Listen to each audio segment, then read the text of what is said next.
No, I just get distracted. No, I just had to go and make sure my dog was taken care of and Alpha was good and she had some me time.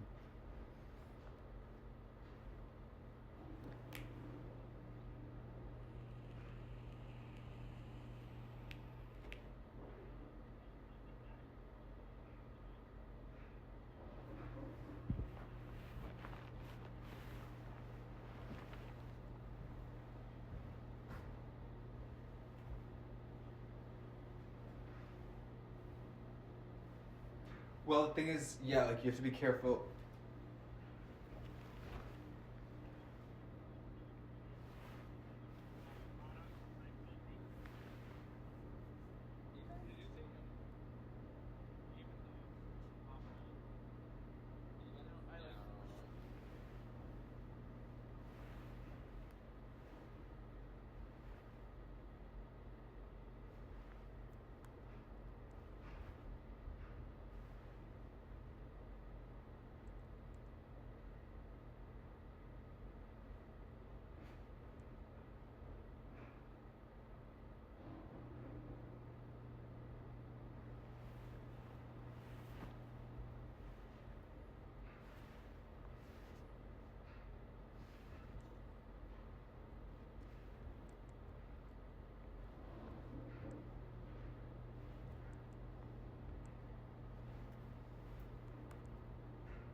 Thank you for the theory, Miss Whitney.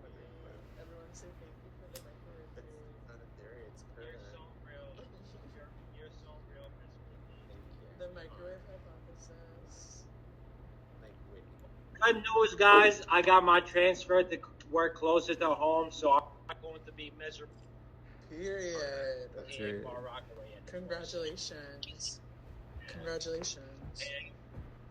Yeah, and now I'm officially Sincerely, a civil servant by Thank you. technicality. So, yeah.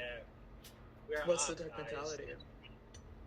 Well, before I was a provisional, I was like a subcontractor with the city, Mm-hmm. which I was still working for the city. I was still under their benefits, but I'm not a civil servant. So just now I took the test to become a civil servant, and now everything, like now I'm officially like working for the city. Well, By technicality. thank you for your You know? service. We appreciate it. Thank you for keeping Yes. New York safe. And I also want to say thank you for getting, like that's a big deal to people to be like their driver on a bus. And I it's depend real on my life. bus drivers. I love bus drivers. You know what I mean? And it's like, ooh, like honestly, I feel like you're a terrible person if you don't like bus drivers. Yeah. Yes. Exactly.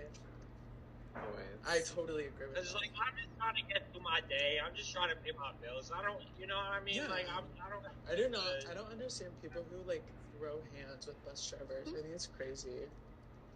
Like those videos are always sad. Like I feel bad for them. It's so sad. Especially when they're older too. Like what are people thinking? Yeah, literally. I would never put hands on my bus driver. Unless just that's different. That's different. Yeah, that's different. Thank you. I picked up on what you're putting down. I picked up on what you're putting down. Thank you. She's so subtle with that. Somebody has to. Somebody has to. I caught on. I picked up on No, it. I haven't. Washington doesn't have notoriously sexy bus drivers, so it's a theory, really, more than anything. It's not like... Yeah. Supposition. They're all nice, though. I love I'm probably the last handsome bus driver. Hi, David. You know what? One of the only Maurice defenders on here. That's not true, but... We'll give credit where credit's due. Hi, David. You guys, I'm gonna go to bed. It was nice chit-chatting with all of you. My space is ending. Miss Whitney. Miss Whitney.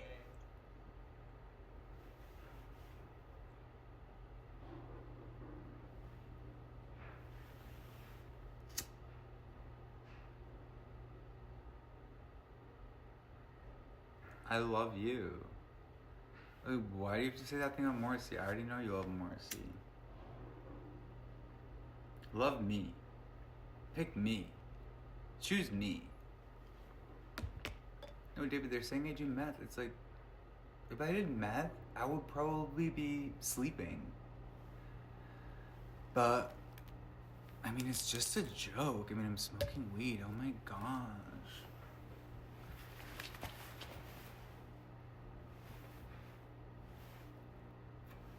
This joint would go.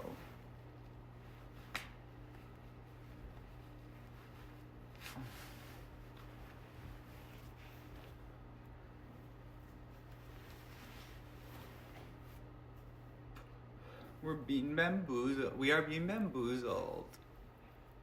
I know I don't do meth, but it's like they think they're getting under my skin. It's like, no, you just keep saying all the time. I didn't even do anything to these people. They're mad they think I'm MAGA. It's like, a lot of people are, and I'm not saying I am. But I'm more MAGA than I am, like, I mean, you'd think that I, if you knew one thing about me, would still be supporting the Democrats. Up until very recently I was, but it's like, as Lala Kent said, well, I'm not going to quote it because I would have to quote it perfectly. I love that phrase she says. Sashimi, this is weed. You don't like weed.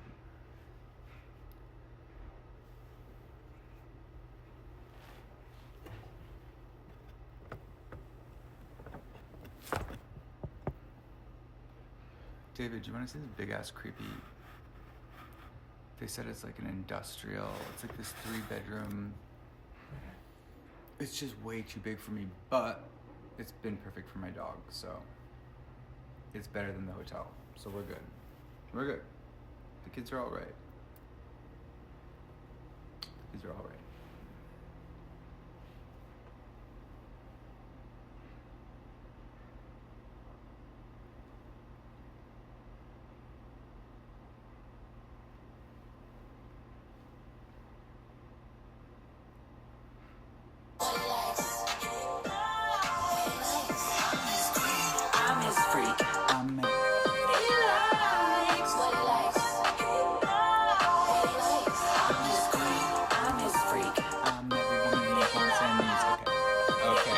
Okay, we got it, Katie.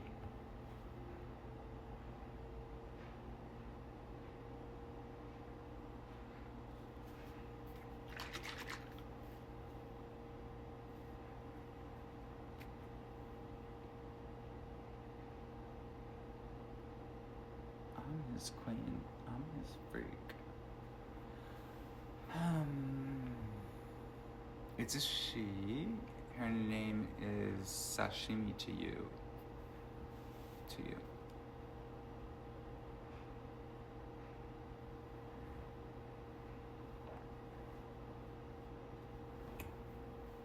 To you, David.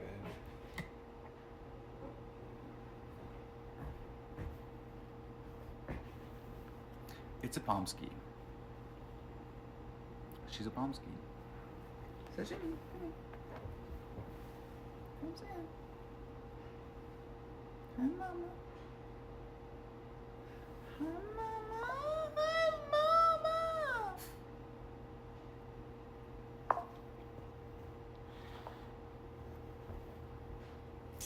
I'm his queen.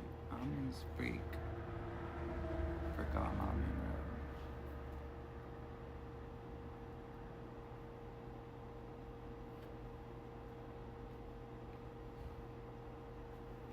How do I work this TV again? I'm his queen. I like my new haircut. David, you wanna play? Go get Miss Pig. Get your Miss Pig. You get your Miss Pig. Go get Miss Pig. Oh, not on my psoriasis, Mama. Not on my psoriasis. Yeah, go down there. I'm his queen. I'm his freak.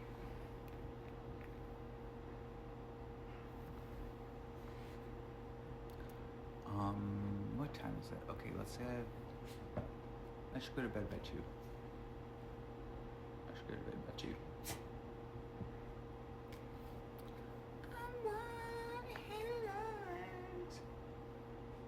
Oh my god, I don't fucking know how to read Spanish. Well, actually, I can be okay. Hi, Mama.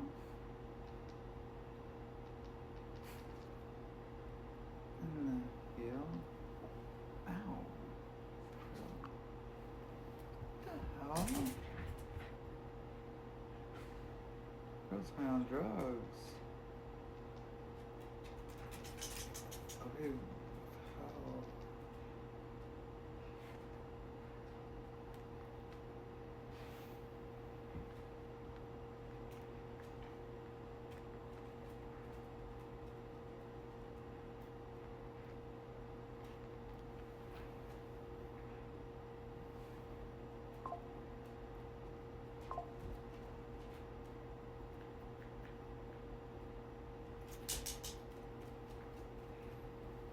I'm walking.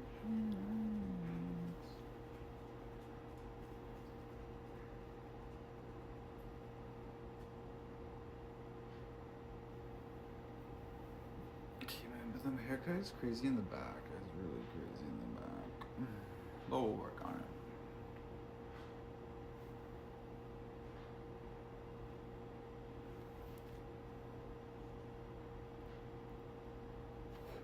You take meth. You take a meth-like substance. You take oxys. You live stream your bubble bath. Like, who cares? Who gives a fuck? I don't even, I wish I took oxys. You know how fun those are? Some of you people, they used to give those out like candy. So what? Sashimi, what are you getting up to? Hey, Miss Creek. What's this? What's this?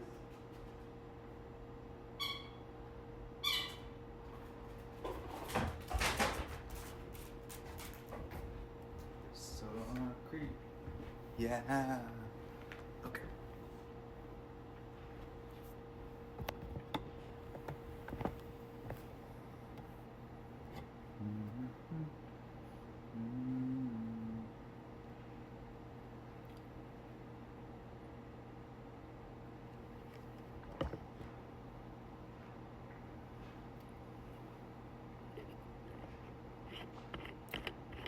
I like to move really slow. I was gonna pour bubble bath.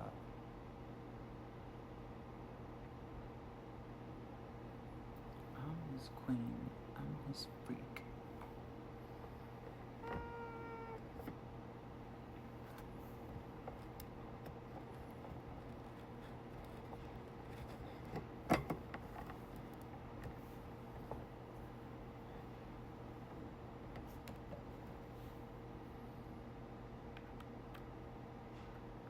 Oh yeah, how do I turn the TV on?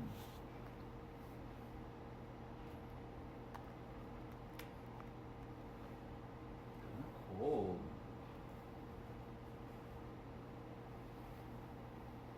How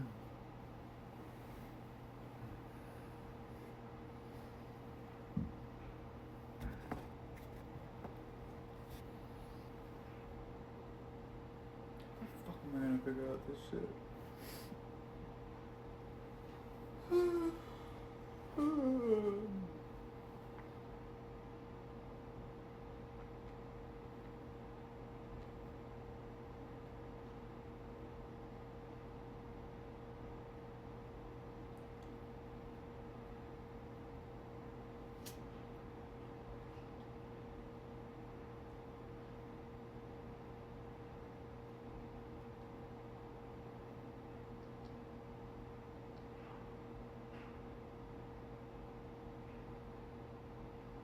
Go at Miss Pig. Mama. She loves Miss Pig.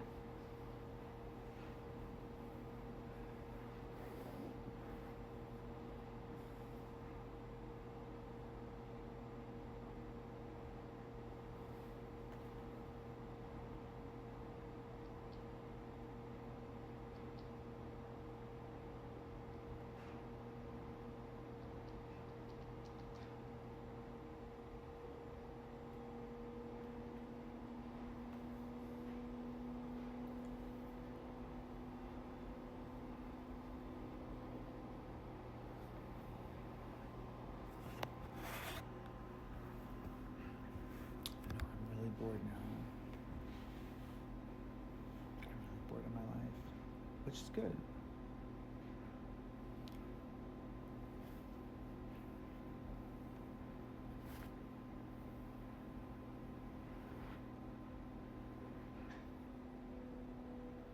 Doofing ass haircut. No, it's good. It's good. It's all like it. No, it's good.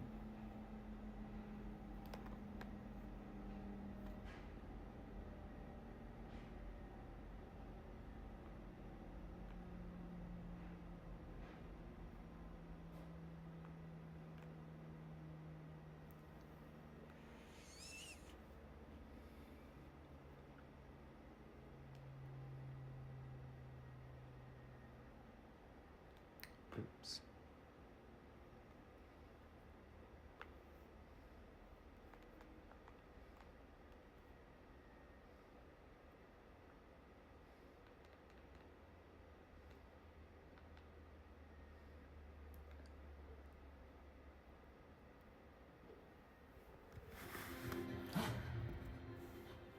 We did it, Joe. So let me jump in, Dr. Benjamin. Let's take the personalities out of this for just a moment, regardless of who is president, regardless of who was HHS secretary. But how much authority does a secretary have when it comes to vaccines and public health?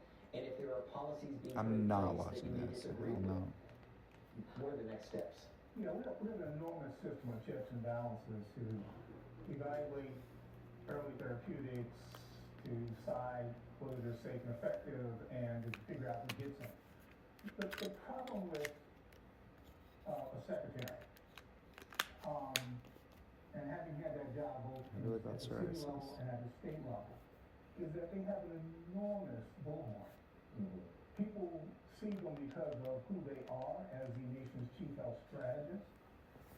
They assume that they're going to give them authoritative, factual, and truthful information that won't hurt them, but that will improve their health. So people start with anything they say that they're believable. So we have an enormous bullhorn. So they can influence a lot. Now the federal government, public health is managed at the local level, at the state and local level. That's where the laws really are manifest. But the national government provides enormous steering of those guidelines. And they can influence a lot. So what you're saying, you can jump in on this, is because we've heard this so often, people seem to gravitate to those sources of information that reinforce their own point of view, and so that they will use that as an excuse or reason to do something or not do something. Duh. Sure. I definitely think in terms of the bullhorn and the leader. The shit meter.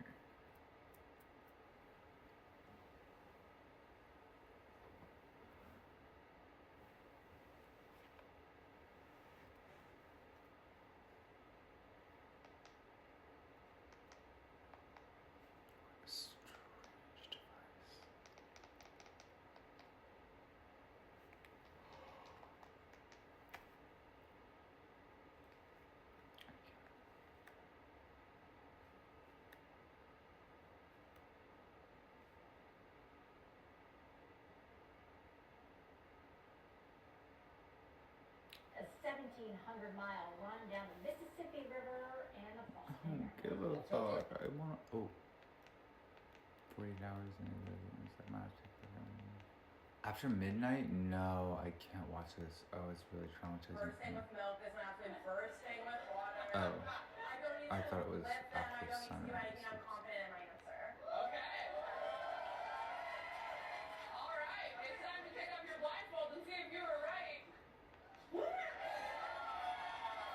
Family massacre. That was amazing. Wow.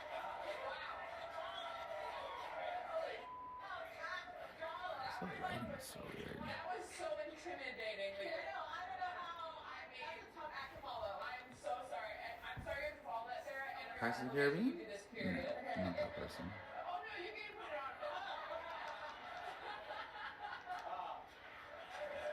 No, I mean it's a wall. Furious 7? No, I'm a Tokyo Drift guy. Forrest Gump? No.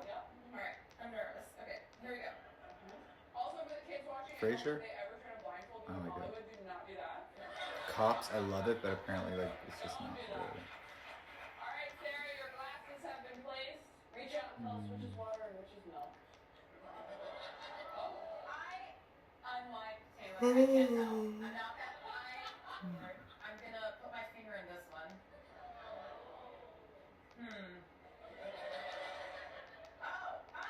Wait. Is it like Bravo or something? Hold on.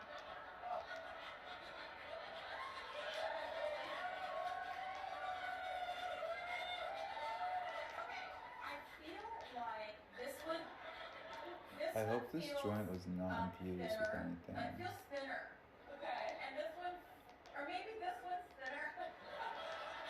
I was impaled? I want it to be really quiet. I'm gonna make up my mind. Everybody shut the up. Okay, I gotta finish it. This is stressing me out. Okay, I think this is milk. I think this is milk. You can take off your blindfold. You got it. Okay, what the fuck kind of place is this? I don't have shit. Thank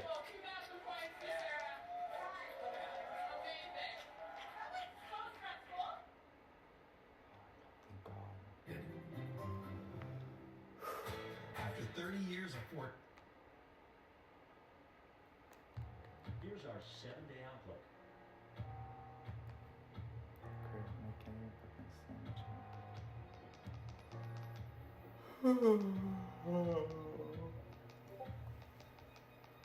Shea Moisture deodorants, non-stop 48-hour protection for all the moments. Shea butter enriched, skin level, visible. He got you.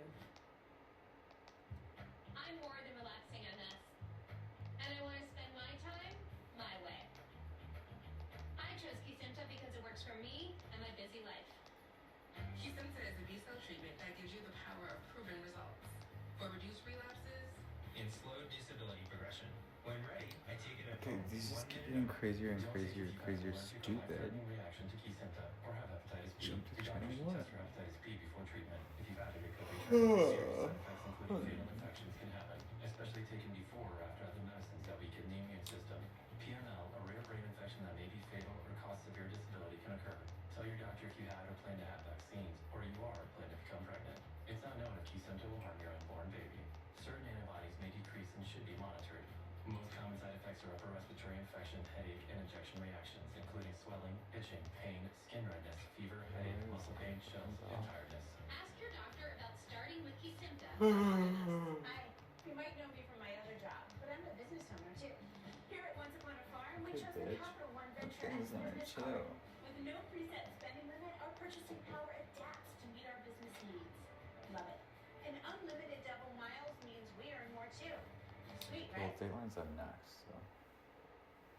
Then, 4 months later, Nick Cosmo's profile rises to a national level. Entrepreneur Magazine puts out a list of 100 fastest growing companies in America. And when Cosmo made that list, he used that as his ticket to legitimacy. This is the email that I got from Agape. Ellen Gabriel's Agape broker sends her an email about the article. They were absolutely glowing about the company, about Mr. Cosmo, had a picture of him in the magazine, went on the website, all kinds of information about him. So I invested my IRA, $130,000, my entire life savings. Gabriel isn't the only one impressed by Agape World's place on Entrepreneur Magazine's list. Within a few months of its release, Nick Cosmo is flooded with millions of dollars in new investor money. Like most investors, Dom DiColandria learns about Agape through a friend who says he's making about 14% every 60 to 90 days. That's 50 to 85% a year. My limited understanding at that time was that they gave bridge loans to businesses. And because the interest rates were so high that they were collecting on those loans, they were able to pay the investors high interest returns. DiColandria researches the company and likes what he sees. I checked the Better Business Bureau, they had no complaints, and Dun & Bradstreet, which gave them an A rating, credit-wise. So I felt it gave us some credibility, and at that point we basically put our life savings into it. For more than a year, DiColandria, along with thousands of other Agape investors, is riding high on his good fortune. Well, it seemed to me like an opportunity that we couldn't afford to miss. The return on our investment could probably cause us to stop working and enjoy an earlier retirement. So that's what we were looking forward to. Investors are not the only ones profiting from their Agape deals. Nick Cosmo's staff of so-called brokers are bringing in millions of dollars in commissions, even though these brokers are made up mostly of friends, including a formerly unemployed surfer and 2 ex-cons with no financial experience. In fact, the way the structure was, the main brokers got as much as 18% off whatever they sold. Some of the brokers, the unemployed surfer, took in $15 million in commission alone in a very short span, in just a couple of years.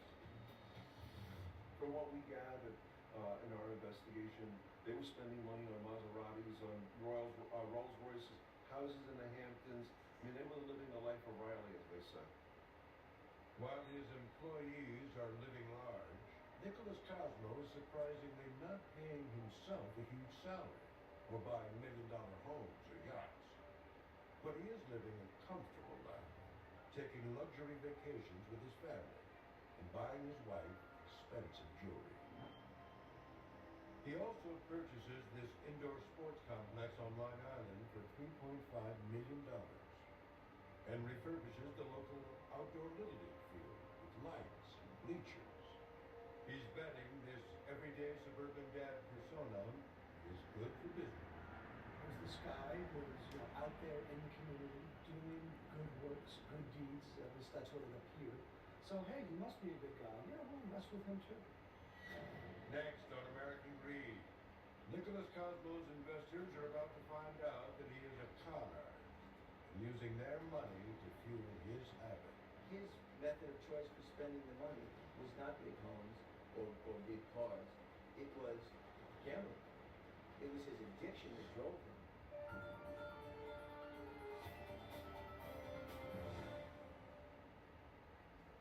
CNBC Spotlight delivers the best videos of the day right to your inbox. Top stories, key highlights, and selected daily by CNBC experts. Sign up now for free. Go to cnbc.com/spotlight. From knead the dough to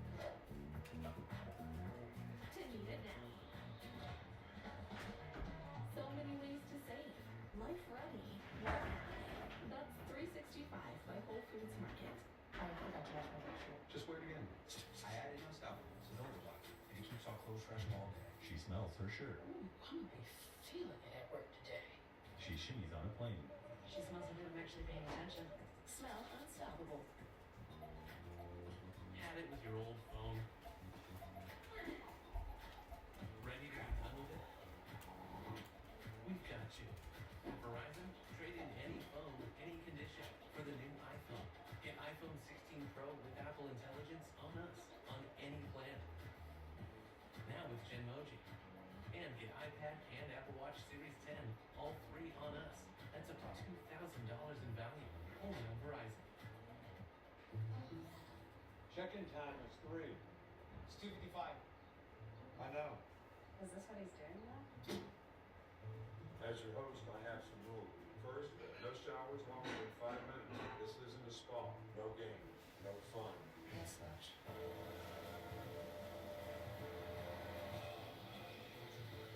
Meanwhile, at a Bertho, when other vacation rentals make you share your turf with a host, try when you have all to yourself. Liberty Mutual is all she talks about since we saved hundreds by funding our home and auto insurance. It's pronounced Liberty. Liberty. Nice try, kid. Only pay for what you need. Logo. Head and Shoulders is launching something huge. A sleek bottle. The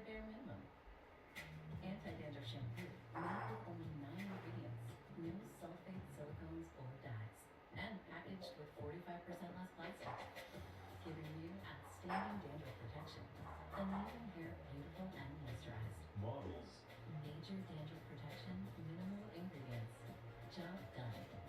Head and shoulders bare. Experience advanced technology in Buick Envision.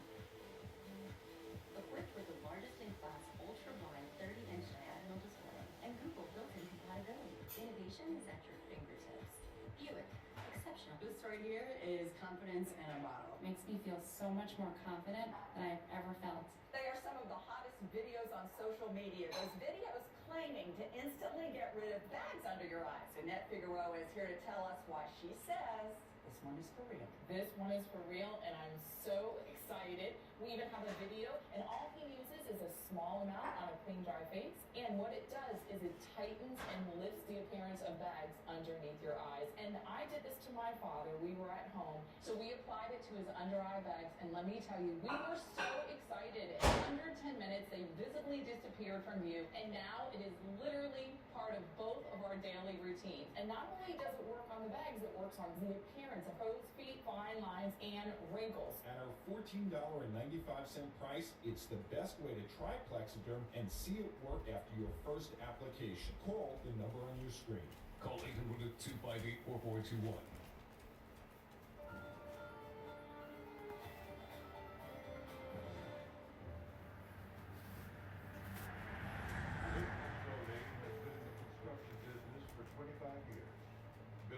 Sipping on? Oh, it's a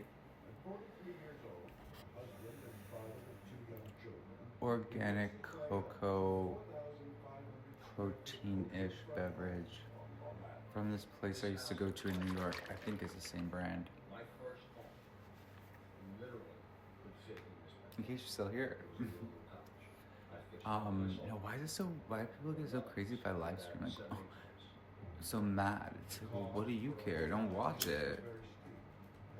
I don't know. It's more fun to do it here than YouTube, actually. Because I don't think, it's like you can't see you don't know who is watching you as much on YouTube. Like, you know data. But Incredible interest.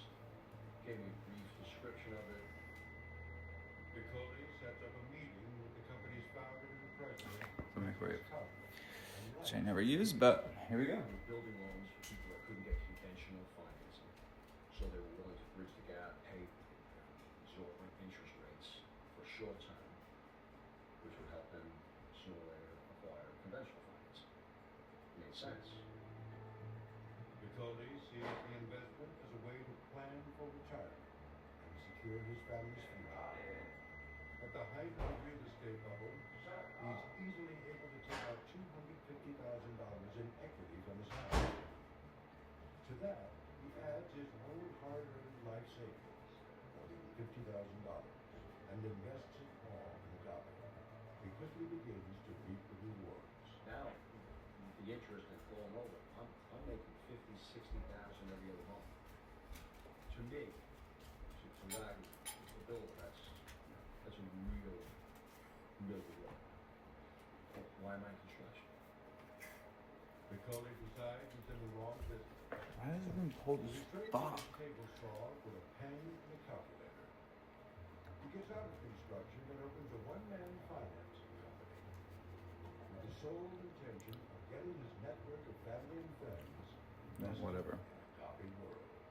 I was going. Cousins that live out of state, friends. You know, it's snowballs, friends, parents, I'm going to bed. sisters. I have roughly about 40 people. It's very upfront with the money I make from them. They can go through me, I'll take their checks up, I'll do all the running around. People have jobs, they don't the time, I'll do all the legwork.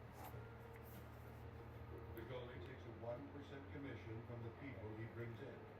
And for the next 2 years, he makes a nice living off his new enterprise and his own investment. Providing me with an opportunity not just to accelerate my goals, but here I am, I'm the guy, I'm the nucleus. I brought all my friends, all my family, all these people, and they're doing well. And you feel fantastic. Piccoli could never have imagined that within a year, he'd lose his job, his home, all of his money, and even his marriage. And more than 4,000 other investors So then when they get it all clipped and they get it all edited or whatever, then what do? They just like play it back later or something, or use it as ammunition? No, I think, well, I won't go there. Because, you know, Oh, yeah. because You would know. it is late night, and Yeah. let's keep it lively and funny. I think, And want more than $1 million of their money back. When they get no response from Cosmo, You have been removed from the New York City space. private investigator Michael Kessler.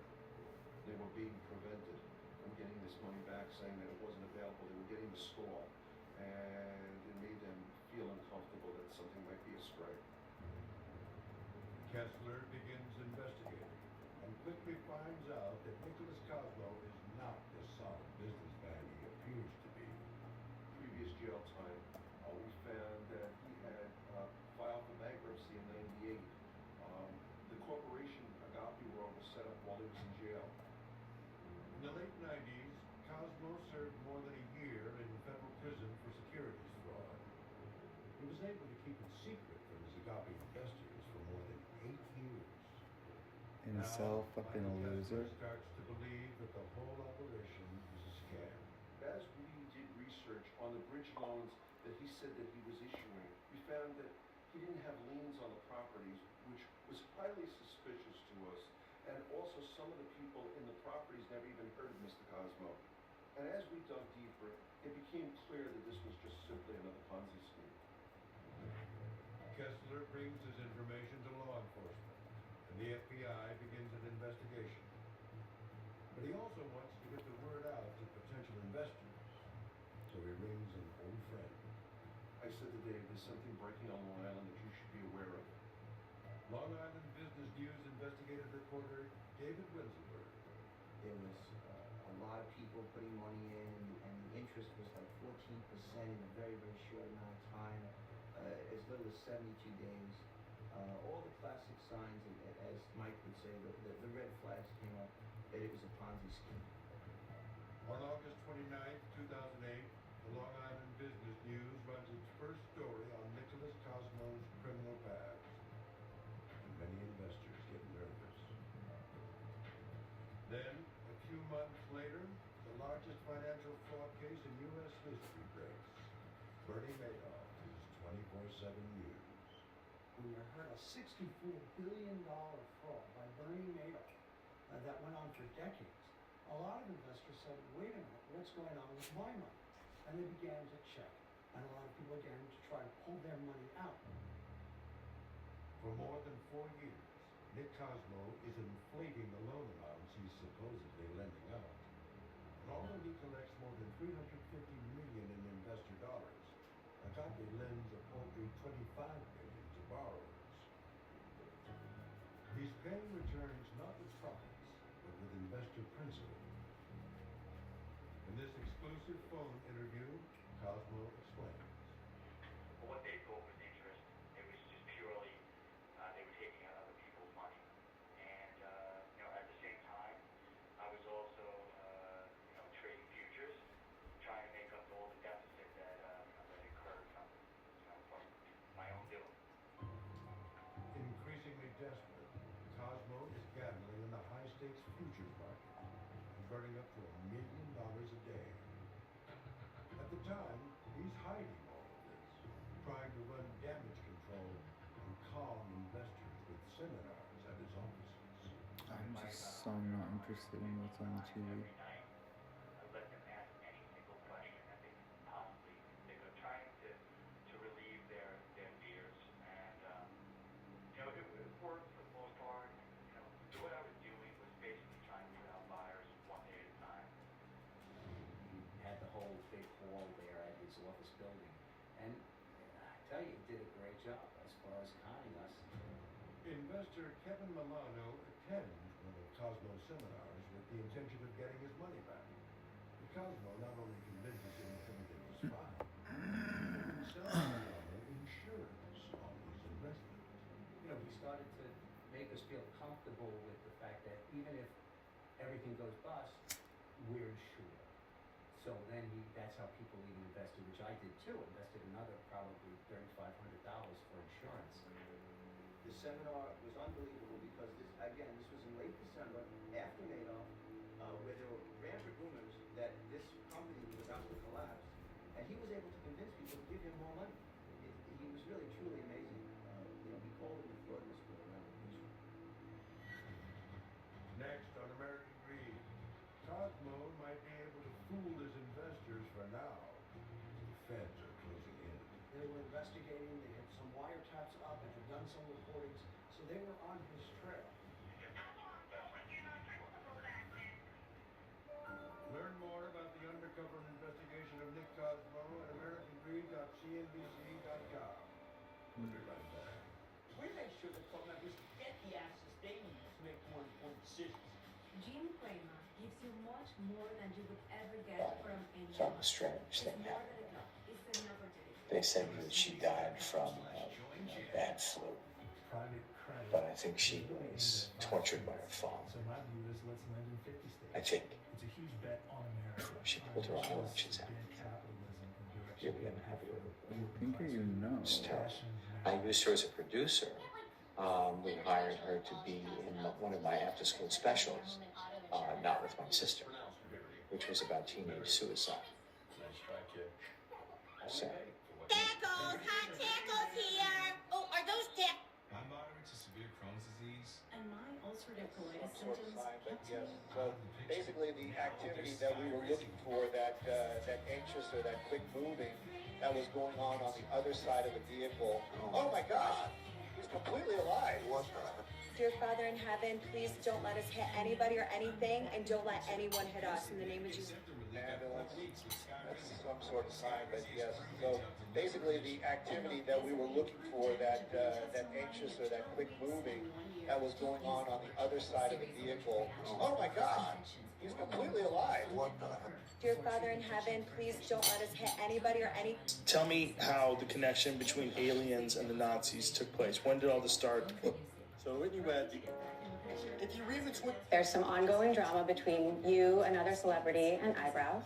And you reached out to her saying you've been getting threats, and she told her fans to stop. I don't think that this is about me, Hailey Bieber, and Selena Gomez. This is not about this hitting between two women and division between two women. It's about the vile, disgusting hatred that can come from completely made up and twisted and perpetuated narratives that can be really dangerous. And I think that it's an opportunity to really stand for bringing people together and not being okay with the kind of division that it caused, because I'm not okay with the kind of division that it caused. I don't like this whole idea of team this person and team this person. I'm just not about that. I want to be able to bring people together, and I think that that was a really important moment for people to see that you can do that and you can bring people together, and it doesn't have to be about this divisive nature. It's such a frustrating old narrative, like two women being pitted against each other over a man. Because of a guy? It's awful. I hate it. I've hated it since the beginning, and I think that kind of goes back to a little bit of just being misunderstood when it's like, time and time again, I don't know why I keep having to say, and we keep having to say that there is no issue and there is no problem. It's so disappointing that people still behave this way because of over a man. It's the world we live in, unfortunately. I would ask you why Meghan Markle can't get a break, but I know why. Here's the thing, it's a combination of jealousy and frustration. So I remember when she walked down the aisle, I remember watching, I was going through a breakup, and I was like, oh my God, she found her prince, like, oh my God, and I was like, sad. I was sad because I was really going through a bad time in my life, and she just had it all, but it was like, it was inspirational and oddly relatable, because it wasn't relatable, but it was just like, wow, go Paula. There was a movie, Officer and a Gentleman. It was Go Paula. It was like, she met this guy and she's running into the end zone. She's a princess. It was so amazing. It was so hard to believe. I happen to have known her ex, which is a side story for another day. But like, it was like, go Paula. And then she was beloved. And it was amazing that she was divorced and that she was black. And it was like all these things. And it's this modern royal family and the monarchy is changing. And it was great, right? And then the wheels came off and she has every right to be unhappy about her life in any capacity. You can't count other people's money, and you also can't assign value to their pain. They left, they wanted privacy, but we can't define what that means. They also needed money. I think they underestimated how much they would be on their own, and they've made a lot of money, and they have a lot of money, and I think when the frustration comes in, it's just like, please let me advise you. Please, I would do anything to just advise her. Like, it's just you're watching something, you're like, why'd you do that? No, go that way. It's like, this is the person.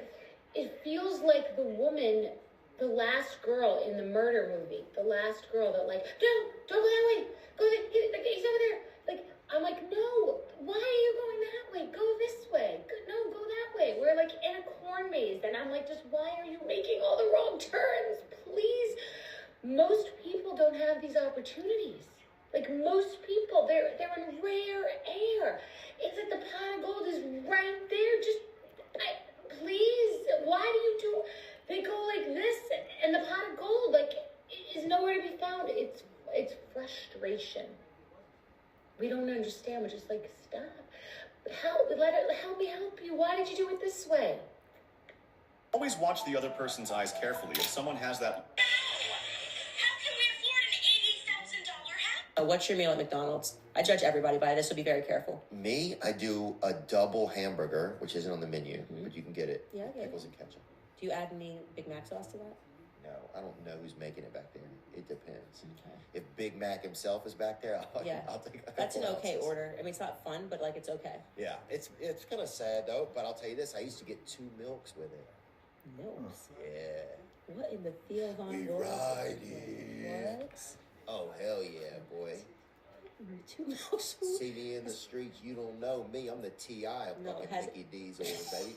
Look at that little milk jug right there. And that's what they used to call my sister, little milk jug. He's the only person that's ever. That's what he used to call my sister, little milk jug. Because she built like that. She built like that. Click on the third one right there.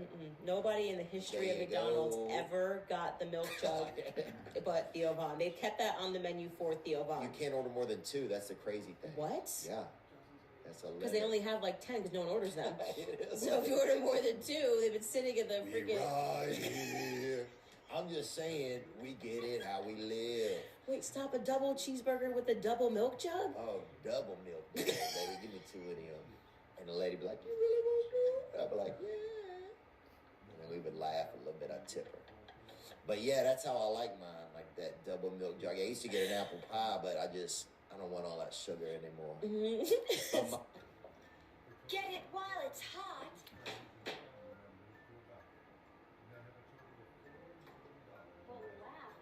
Joke. Bonjour! Voilà le French hat, voilà le French fry. I want to go to church with you and your mommy. It's just a private little thing my mother and I do, just the 2 of us.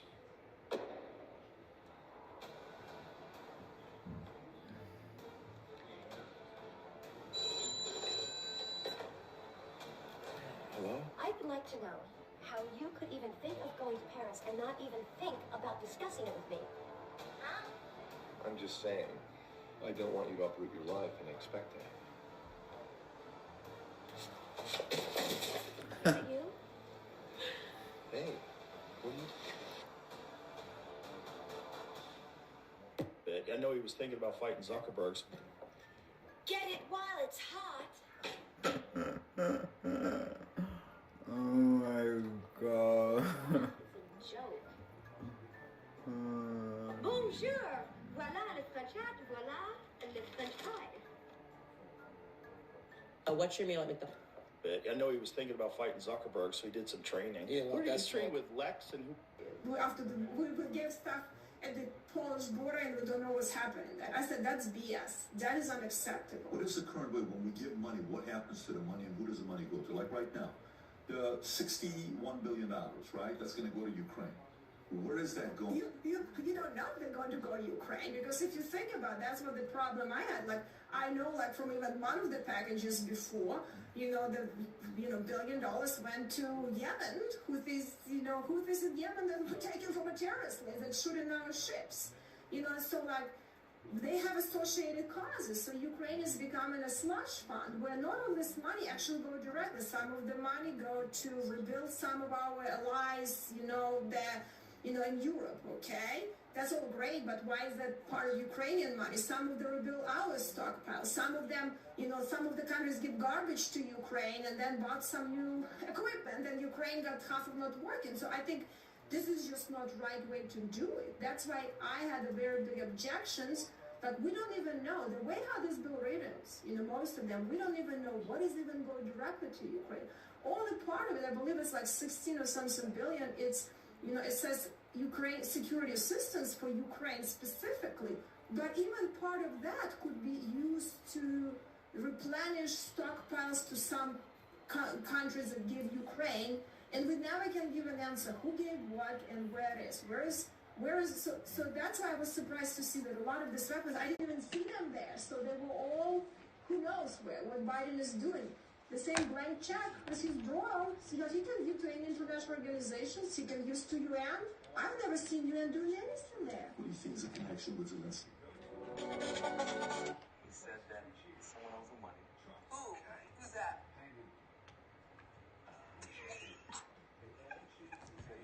He said I owe him money. He said she paid him. Hey, is this mic on her okay? We're good? Do I sound good?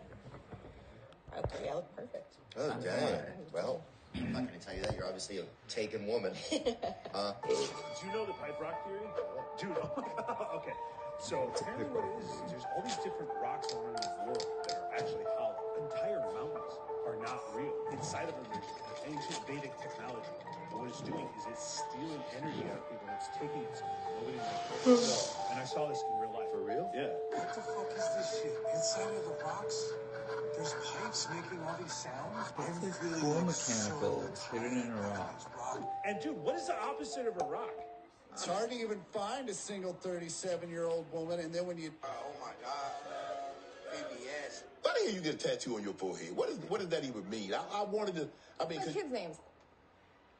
You couldn't put it on your back, your arm, your thigh?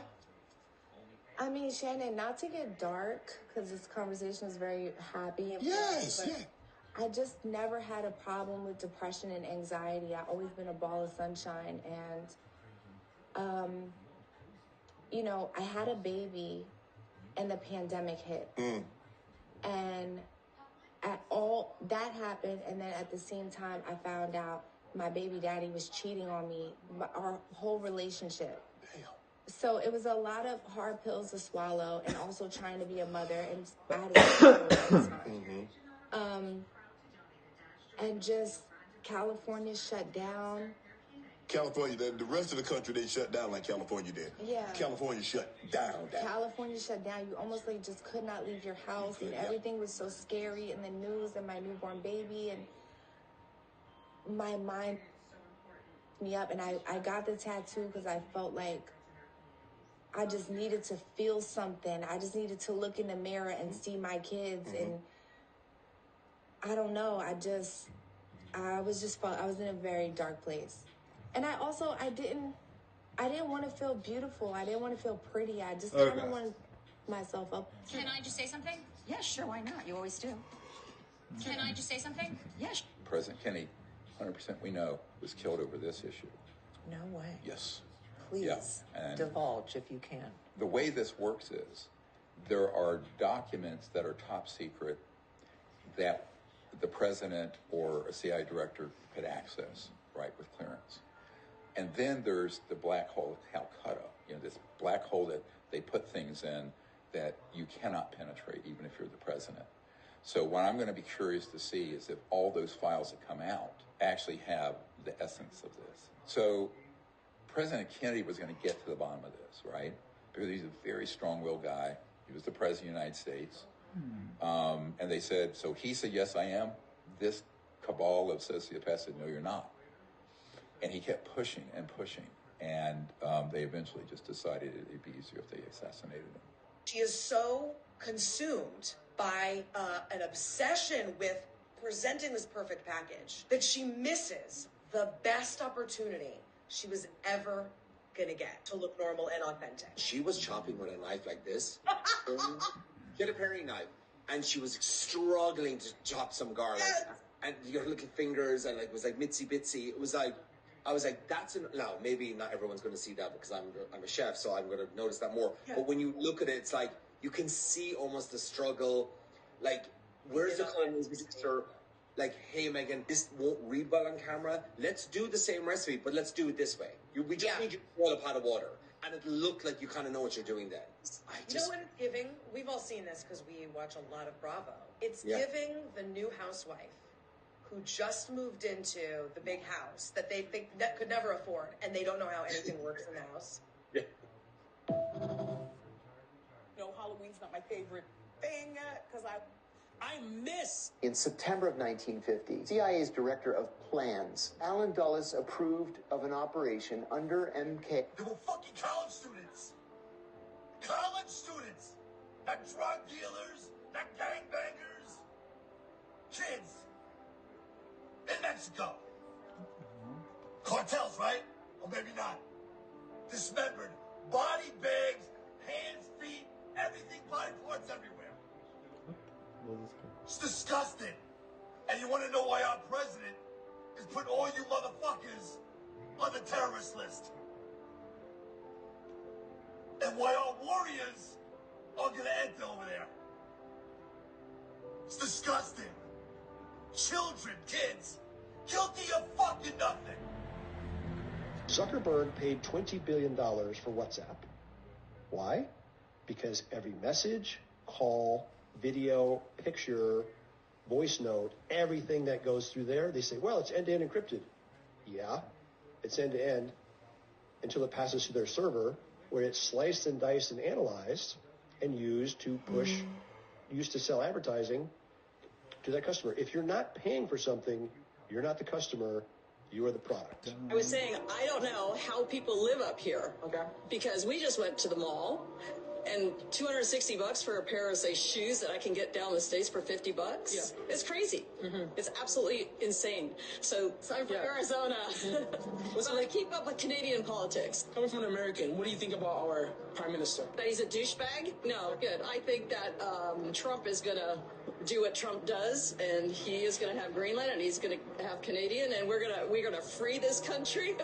You think that Canada's going to come to the first state? Absolutely. And I think Trump is actually going to take this, because the majority of Canadians, okay, don't get me wrong, from what I've seen, there's some Canadians are supporting it, and the other side, they're not. That's right. I know that, but I don't think it matters whether they're supporting it or not, because I honestly think it's all behind the scenes of what they're doing anyways. So it's possible that it's the move to the one world order. It's possible that it's the move to the one world order. It's a Yeah, I possibility. think Greenland, the Panama Canal, and we're all going to be one big country and free you all from your slavery here. If she's against the one world order, she wants to be one big Canada were to become the country. 51st state, do you think that we would start They seeing some sound so positive stupid effects in our because if country or negative anything, effects? why wouldn't there be a To learn, bunch of according to the states? Washington Times, Kash Patel's There's 9 FBI provinces, opening an right? investigation into James Comey. The Times reports that Comey launched an I love to watch this off-the-books stuff. honeypot operation against candidate Donald Trump. According to a whistleblower, he sent 2 female undercovers to infiltrate Trump's 2016 campaign and told them to act as honeypots, spies who use sex to get what they want. And the honeypots ingratiated themselves into the top ranks of the campaign. They did that. If true, that means the Obama Snyder, administration was conducting multiple phony investigations into Trump without any evidence. The whistleblower says FBI employees were told to shut their mouth about the operation. And one of the agents was transferred to the CIA so she couldn't testify. This investigation into Comey isn't about revenge. It's about justice. planned to infiltrate President Trump's first campaign by using 2 undercover agents in a so-called honeypot operation? Incredible. Todd Pyro joins us with details. Here's another example. Scott Peterson. He killed his pregnant wife, Lacey, and their unborn son, Connor. Connor, in your view, was just a clump of cells. He wasn't burned yet, but his dad killed him. Should he have been penalized for killing both his wife and his son, Connor? Yes, So you think Scott Peterson should have got off scot-free for killing his 8-month-old unborn son? Scott Peterson should have been penalized for killing his live wife. But not Connor.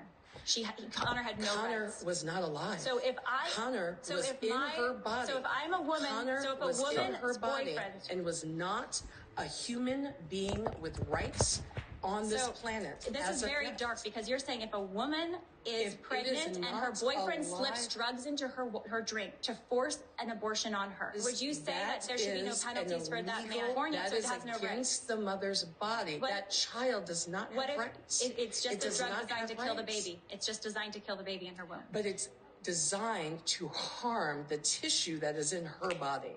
Because that's her body. So you're saying it would have been wrong. Scott Peterson should have been given penalties for killing Connor. For harming Lacey. But not for harming Connor. For harming Lacey. So if a man... So Connor is a part of Lacey, then it's harming Lacey. So if a man kills his girlfriend's unborn baby, he should not be penalized for killing the unborn baby, only for in some way harming her. That's time.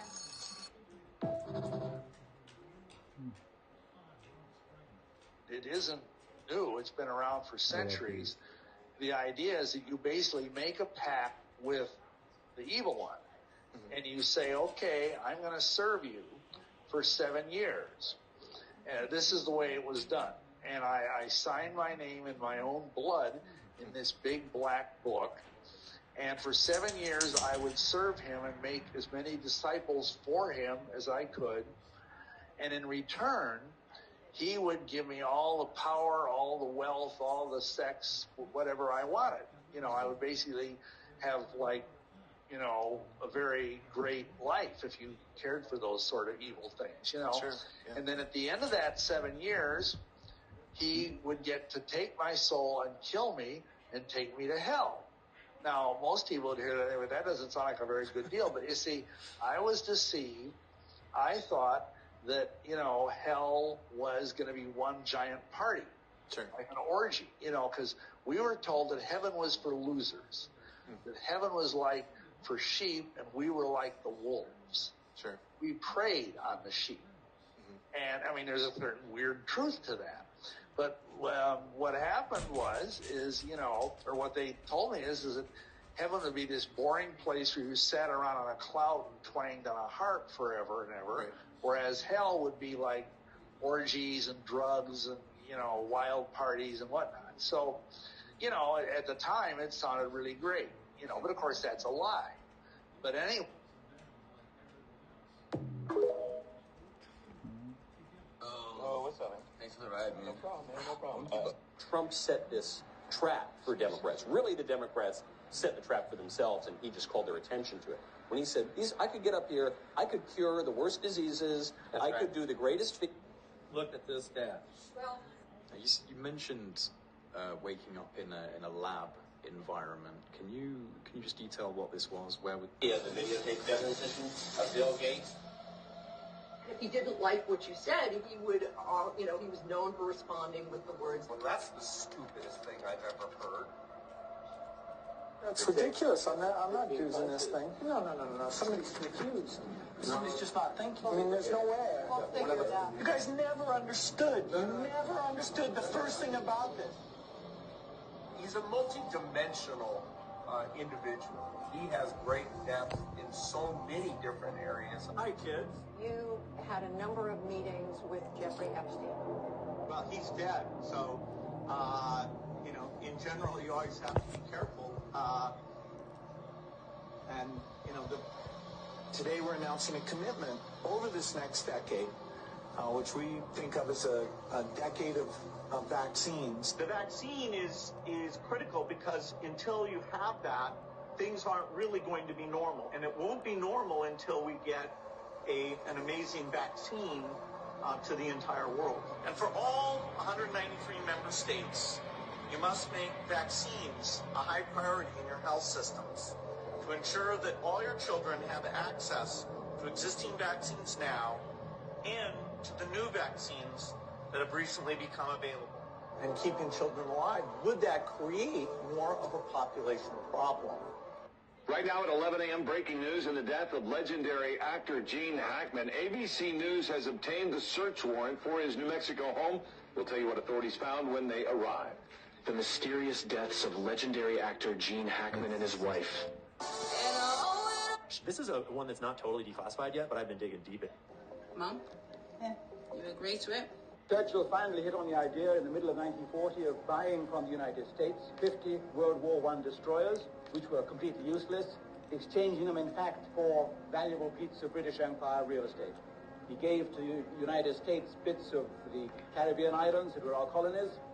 He gave bits of Newfoundland and bits of British Guiana in return for 50 destroyers that were so useless, in fact, that not one saw action in World War II, except, I think, for the Campbelltown, which was only fit to be towed across the English Channel, laden with dynamite and blown up in the French dock gates in Saint-Nazaire in March 1942. It wasn't a very good bargain, in other words. Not some of the world's Adolf Burley, the American Undersecretary of State, wrote in his diary, with one single gulp, we have managed to obtain a large part of the British Empire in return for nothing, namely these 50 destroyers. This was one of the methods that Churchill was using in an attempt to drag the United States closer and closer to the brink of war. Another method that he used was far more cynical. As he said to Ambassador Kennedy in June or July 1942, Churchill said to Kennedy, "You watch. When Adolf Hitler begins bombing London and bombing towns in Britain like Boston and Lincoln, towns with their counterparts in the United States, you Americans will have to come in, won't you? You can't just stand aside and watch us suffering." But he knew from code breaking, he knew from reading the German Air Force signals, which we had broken on May 26, 1940, that Hitler had given orders that no British town was to be bombed. London was completely embargoed. German Air Force was allowed to bomb ports and harbors and dockyards, but not towns as such. And Churchill was greatly aggrieved by this, and he wondered how much longer Hitler could avoid carrying on war like this. But Hitler, as we know, carried on until September 1940 without bombing any English towns. The embargo stayed in force. You can see it in the German archives now, and we know from the code breaking of the German signals that Churchill was reading Hitler's orders to the German Air Force not on any account to bomb these towns. So there was no way that we could drag in the Americans that way unless we could provoke Hitler to do it. Which is why on August the 25th, 1940, Churchill gave the order to the British Air Force to go and bomb Berlin. Although the Chief of the Bomber Command and the Chief of Staff of the British Air Force warned him that if we bomb Berlin, Hitler may very well lift the embargo on bombing British towns. And Churchill just twinkled, because it was what he wanted, of course. At 9:15 that morning, he telephoned personally Bomber Command himself to order the bombing of Berlin, 100 bombers to go and bomb Berlin. And they went out and bombed Berlin that night, and Hitler still didn't move. Hitler ordered another raid on Berlin, and so it went on for the next 7 or 10 days, until finally on September the 4th, Hitler lost his patience and made that famous speech in the Sport Palace in Berlin, in which he said, "This madman has bombed Berlin now 7 times. If he bombs Berlin once more, then I shall not only just attack their towns, I shall wipe them out. Ich werde ihre Städte ausradieren." A very famous speech. Of course, German school children are now told about the Hitler speech. They're not told about what went first. They're not told how Churchill sent out deliberately to provoke the bombing of his own capital. And on the following day, Churchill ordered Berlin bombed again. Barristers representing the children said, if we fill the minds of the jury with all this mumbo-jumbo about Satanism, devil worship and black witchcraft, the members of the jury won't believe a word the child is saying. And when I spoke out in the House of Commons in London about this, many of the members of Parliament smirked and jeered behind their hands because they were unwilling to believe that such terrible things could be happening. NSPCC, which is our National Society for the Prevention of Cruelty to Children, their inspectors that look after children at risk all over the country were reporting that throughout the United Kingdom they were finding evidence of satanic abuse. And so that really reaffirmed what I've been telling the House of Commons. all Satanists have been abused as children. All. There is not, I can't imagine any normal person going into something so horrific, vile, disgusting, so violent, humiliating, could possibly, it's impossible. As the children disclosed, I became more and more distressed at what they were telling me, and not a little frightened myself, in fact, because they were telling me things that you only saw in horror films and read in fictitious books. And so a breakdown in communication, a breakdown in co-working happened in Nottinghamshire. And that became a cause which the nation began to take notice of. One former witch who revealed to me that she had actually been present while a child was sacrificed said they do it in a different way. Normally, the high priest has relationships with some of the witches in the coven, and they produce a child. And when that child is born, it's never registered as born, and therefore no one knows that child even came into the world. And I was told it was some of those children that were sacrificed. Israel calls the Palestinians goyim, or cattle, or dogs, or subhuman. They keep them on concentration camps. I got video of them taking Palestinian women's tomatoes they grow and breaking their water containers and stealing. That's why you have this crap. And our children are going to die. We're going to get nuked because of this. Iran's got the nukes now. Syria. We're going to have nuclear war because Israel likes to go around bombing everybody. I'm sorry. It's just the facts. And Israel absolutely is beside itself with joy right now. They are talking about how they're going to blow everything up, how they're going to attack everybody, and guess who's going to get bombed because of it?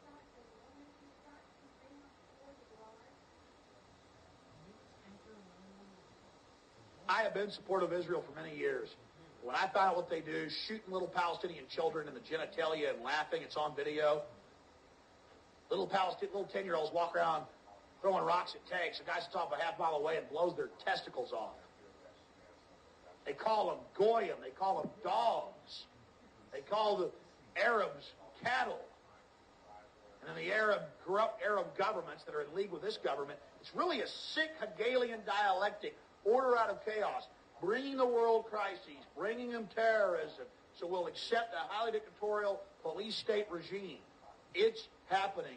There comes a time, I've seen this happen to various people in their life. It's something triggers it. Sometimes it's like, it's an age thing. They're like turning a certain age, but they always thought they would have more done by then, or maybe someone in their family passes away and they're like, oh my God, my time is finite, it's precious. And something happens where they're like, I'm not gonna fuck around anymore. Like, I'm gonna get this done no matter the cost. And they just start really buckling down. They find this source of energy. And so find whatever that is for you, like the listener out there, and then go hard at it. You know, finish your book, launch your thing, whatever it is, the app, the startup, just start doing stuff.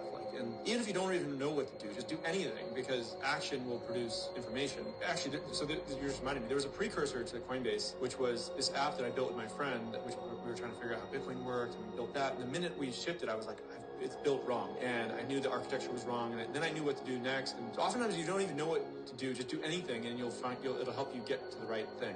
Is the only reason that prices go up is due to inflation? Is that the only reason that prices will go up? Yes or no?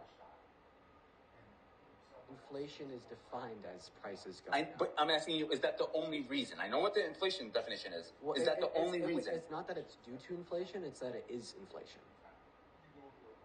Lord have mercy. I know, I get it. Is that the only reason that prices of gas and groceries will go up? Wait. Is because of inflation? Here, hold on. A few moments later. Wait. I want you to define the term inflation. Dude, stop. No. 12 seconds later. Well, it's the general level of prices for goods and services rises, reducing the purchasing power of money over time. Thank you. So you just defined inflation as rising prices. Okay. Bingo. So I don't think you're getting this. I don't think you're getting this. You just said, is the only reason for rising prices? Do you get that? No, you're not. Hear me out. Hold on. Walt, please just hear me out, please.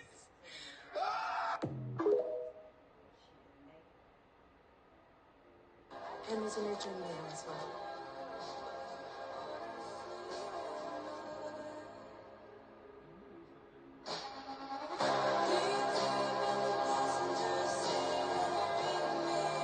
Seriously, Walter? I'm not married. What's your name? It's Chloe. Who is that? Patient. You have a fair written already. He's not the client. This is turning you on. I want you to kiss me.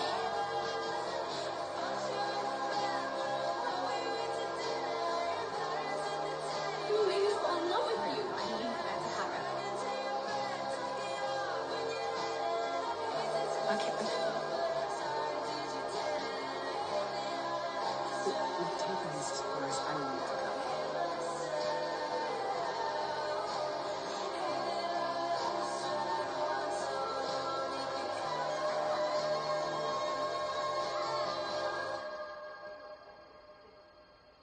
I did not interview men for the first 4 years of my study. And it wasn't until a man looked at me one day after a book signing and said, I love what you have to say about shame. I'm curious why you didn't mention men. And I said, I don't study men. And he said, that's convenient. And I said, why? And he said, because you say to reach out, tell our story, be vulnerable. But you see those books you just signed for my wife and my 3 daughters? I said, yeah. They'd rather me die on top of my white horse than watch me fall down. When we reach out and be vulnerable, we get the shit beat out of us. And don't tell me it's from the guys and the coaches and the dads. Because the women in my life are harder on me than anyone else. So I started interviewing men and asking questions. And what I learned is this. You show me a woman who can actually sit with a man in real vulnerability and fear, I'll show you a woman who's done incredible work.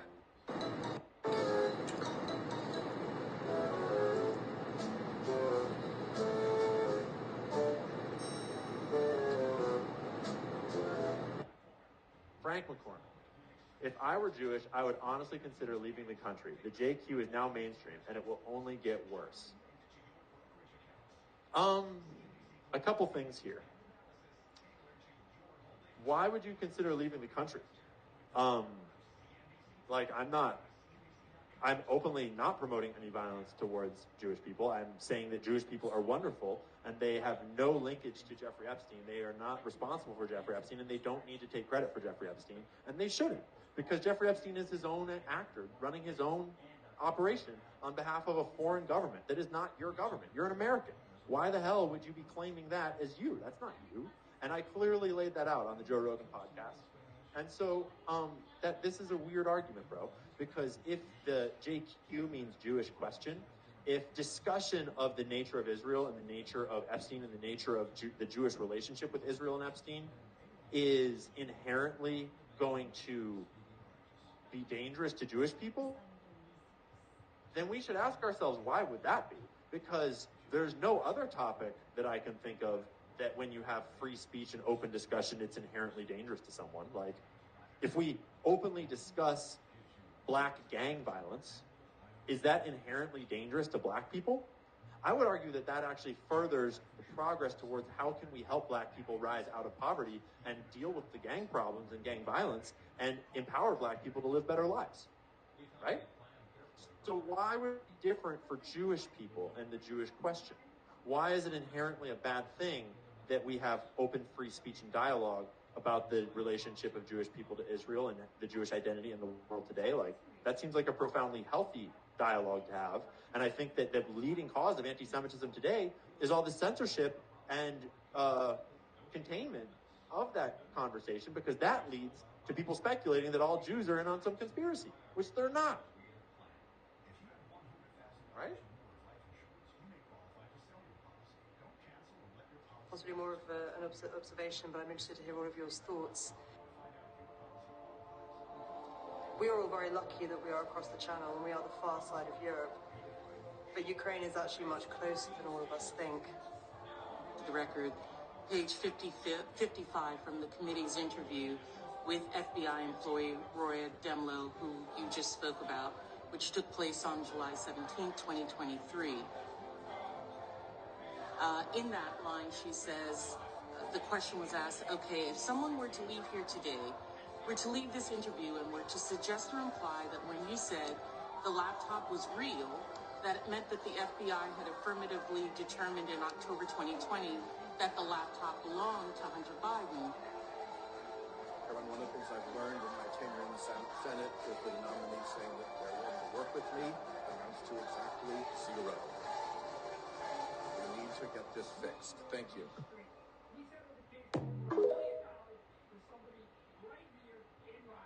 Since 10/7, there have been people who did not show up for our community. I don't know how many people know this, but the Anti-Defamation League does not exist to protect Jewish people. And despite what they claim, they don't actually care about things like combating anti-Semitism. The truth is, they're an extension of Israeli intelligence operating in the United States to make sure we support Israel. Or else. And they've been doing it for over half a century. Don't believe me? Well, I got all the receipts.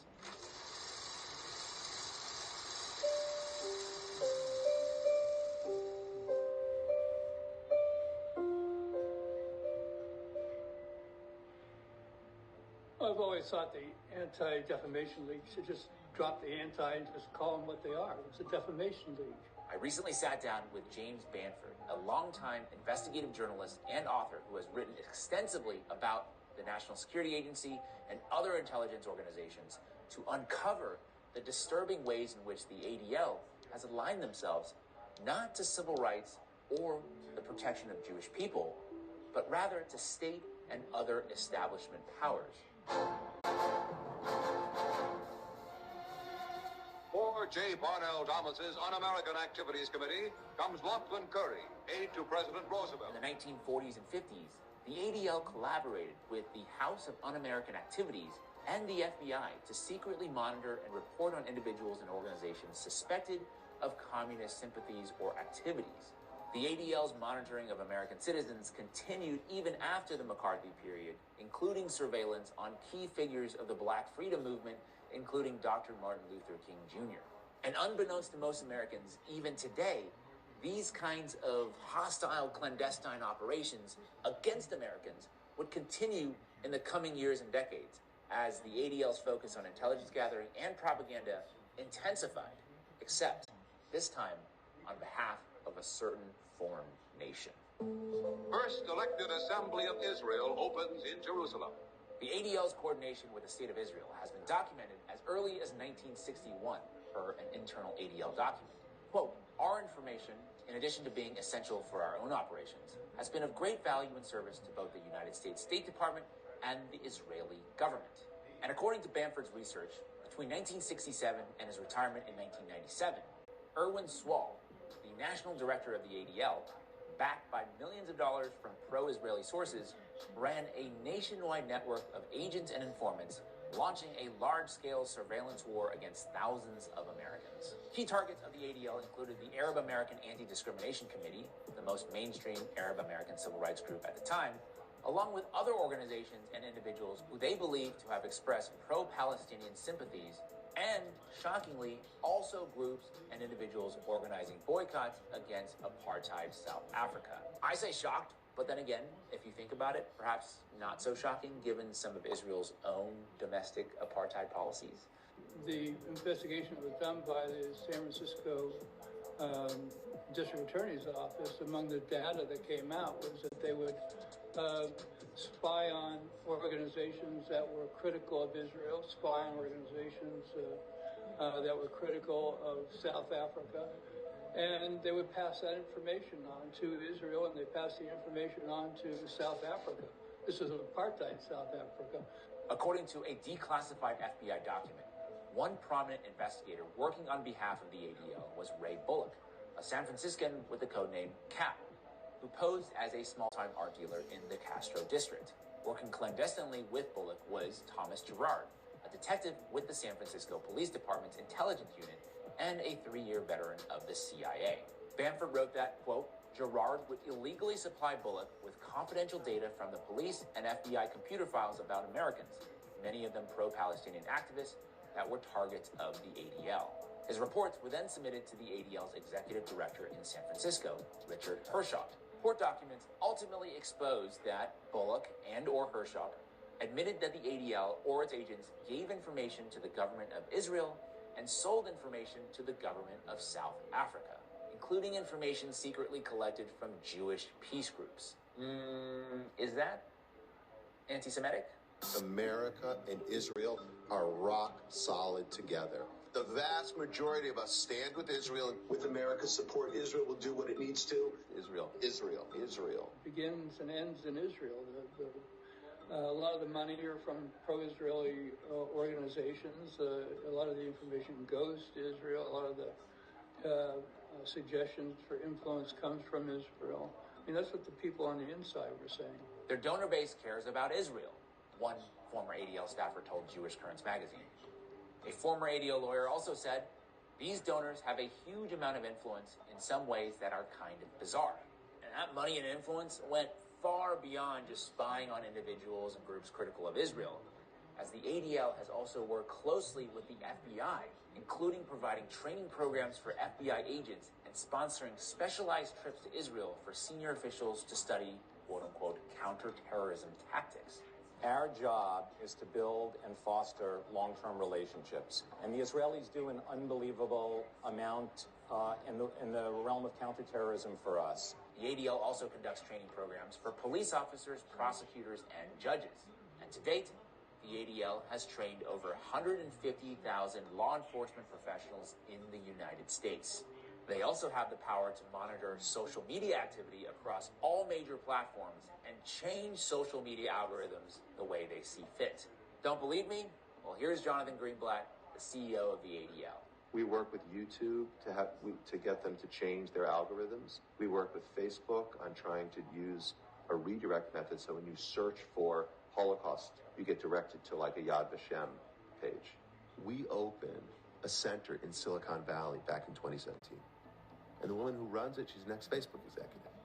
I have software engineers and data scientists working at ADL. We're monitoring all this stuff, and we're working with all the platforms, by the way, Google and YouTube and Meta and Twitter and Reddit and Steam and Amazon, all these companies. From like Apple to Zoom, we work with all of them. Some might call that a conspiracy fact. Just saying. And if their ability to influence big tech and media isn't disturbing enough, the ADL also partners with payment platforms like PayPal to monitor online transactions and cancel payment processing for those whose speech they disapprove of. Just to understand this, is this simply a research effort, or is the ultimate goal, I imagine, to effectively defund them, which is to say that PayPal would effectively turn off the spigot, or at least turn off the ability for them to fundraise using PayPal? That's correct, Andrew. I've never seen any other organization come anywhere close to the ADL in terms of its secretiveness, its connections to foreign governments, and passing on information to the foreign government, and the money that it receives, the amount of attention it receives on television constantly. Jonathan Greenblatt is constantly on television. There's no other organization anywhere near that comes anywhere close to the ADL in terms of influence.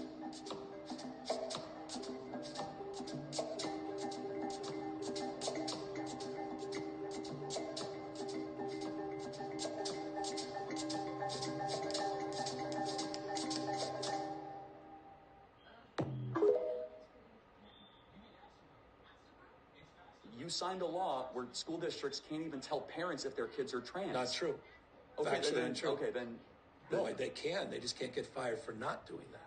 And it wasn't just trans. Fired for not. The law was explicit, said you can't be fired for not snitching on a kid, not just for being trans, for being gay.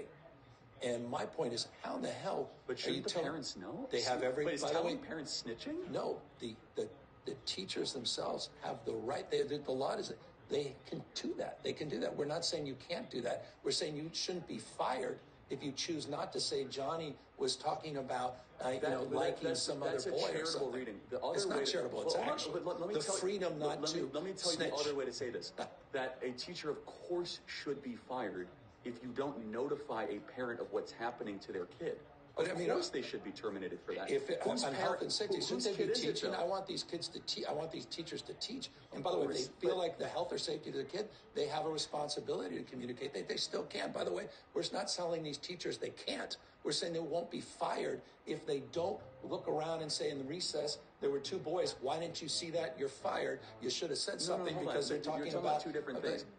But there, of course, should be a penalty measure, whether it be termination or whatever, if a teacher withholds information from a parent. Because what you're saying is that there's no way to hold them accountable. So you're saying you're accountable to what, though? The Accountable parents, to 2 kids talking about the fact that this is talking about subject matter. All of a sudden now we have to have teachers policing speech or conversations I think you would that kids even are agree, having. Governor, that is an over extreme example. What we're talking about. No, but the extreme example. This was a solution in what search we're of a talking problem. about is which happens a lot, unfortunately, is if a young girl says that, hey, I want to transition, and the teacher accommodates and affirms it, and the parent doesn't even know. I have met parents like that in the I heard state. Trump, and then they come back and they're But a boy again, or something. There's so much extreme. I will say, and we don't have to, we don't have to wrestle too much on this topic. But you guys will lose on these topics, and you might disagree. But again, I'm one of those guys, and Joe, I appreciate, and I by the way appreciate the civility which we're engaged in this conversation sincerely.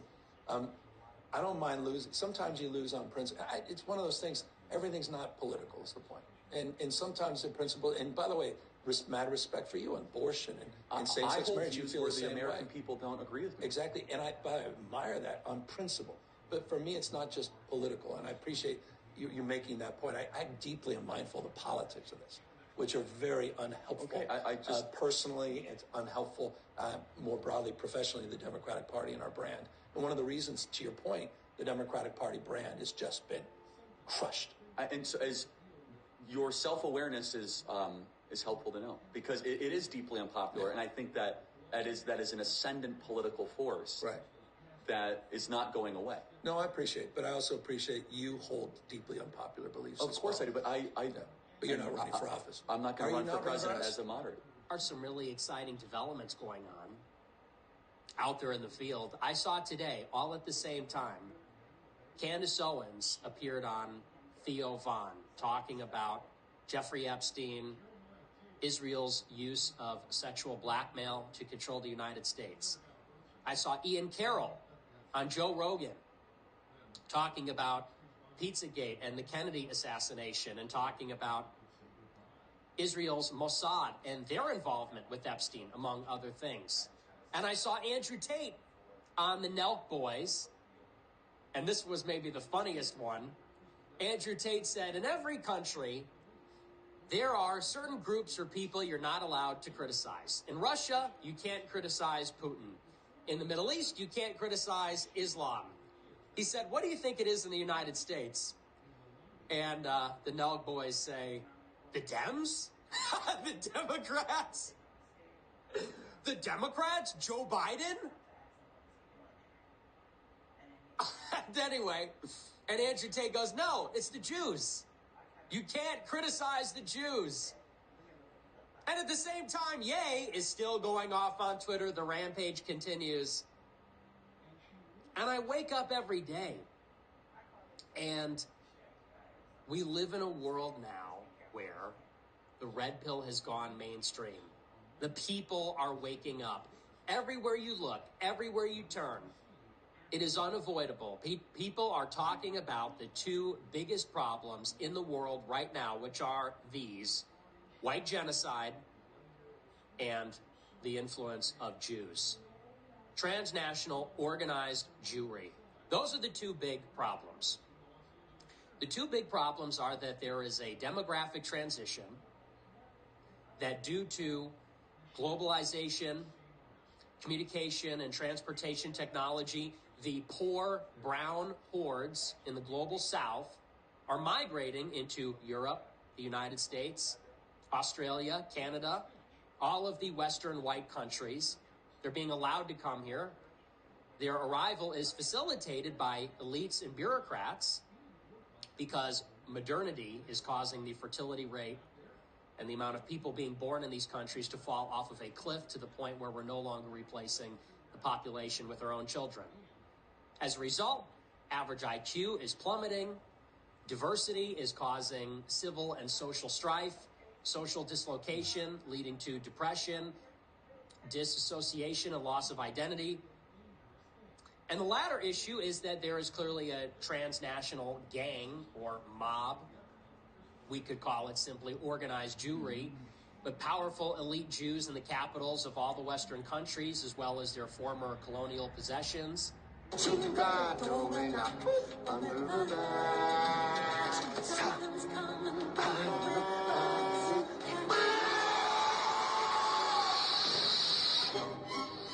From the beginning of motion picture history, Hollywood has tried to show you what the afterlife is really like. Good afternoon, and Would be? Thought what would be? Where am I? Is this heaven? no, it isn't heaven. Is it hell?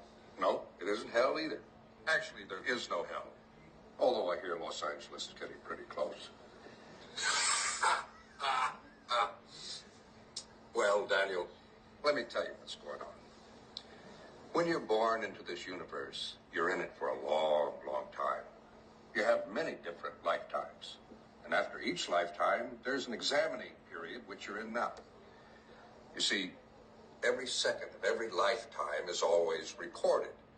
And as each one ends, we sort of look at it. Look at a few of the days, examine it. And then if everybody agrees, you move forward.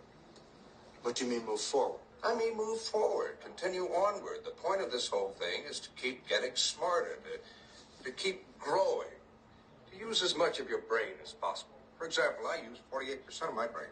You know how much you use? 47? 3. I'm sorry? 3. I use 3% of my brain? Yes, don't worry about it. Everybody on Earth uses 3% of their brain. 3 to 5%. That's why they're there. 3%? 3%? You mean nobody on Earth uses more than that? When you use more than 5% of your brain, you don't want to be on Earth, believe me. Well, not that your takeout places aren't lovely, but there are many more exciting destinations for smarter people.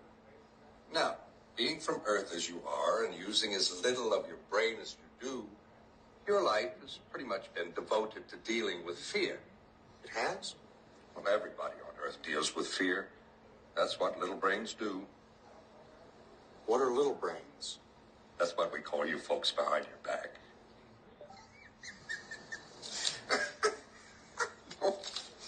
Forgive me. Who are you? Well, I'm just like you. I was on Earth a long time ago. But I advanced. I moved forward. I got over my fears, and I got smarter. Did you have friends whose stomachs hurt? Every one of them. It's fear. Fear is like a giant fog. It sits on your brain and blocks everything. Real feelings, true happiness, real joy. They can't get through that fog. But you lift it, and buddy, you're in for the ride of your life. God, my 3% is swimming. What are you reading? You wouldn't understand this. It's just numbers. You read numbers? Yes, sir. So I'm on trial for being afraid. Well, first of all, I don't like to call it a trial. Second of all, yes. Well, what if I'm guilty? What happens to me? Don't think innocent or guilty. Worst comes to worst, you'll go back to Earth and you'll try it again. Well, what do? You just keep going back until you get it right? Well, you don't keep going back. Eventually, they'll throw you away. The show will begin in 30 seconds.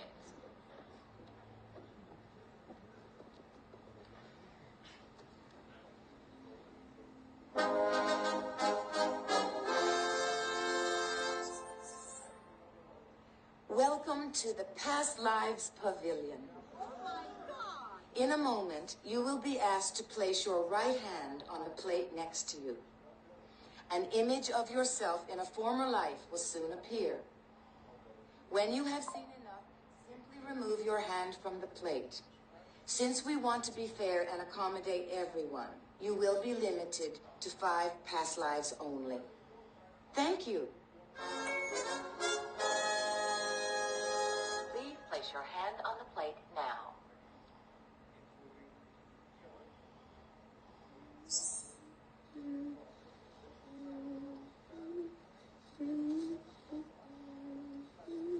What the hell is this? Elizabeth, time time for supper, darling. Be there in a moment, Mumsy. What the hell's going on here?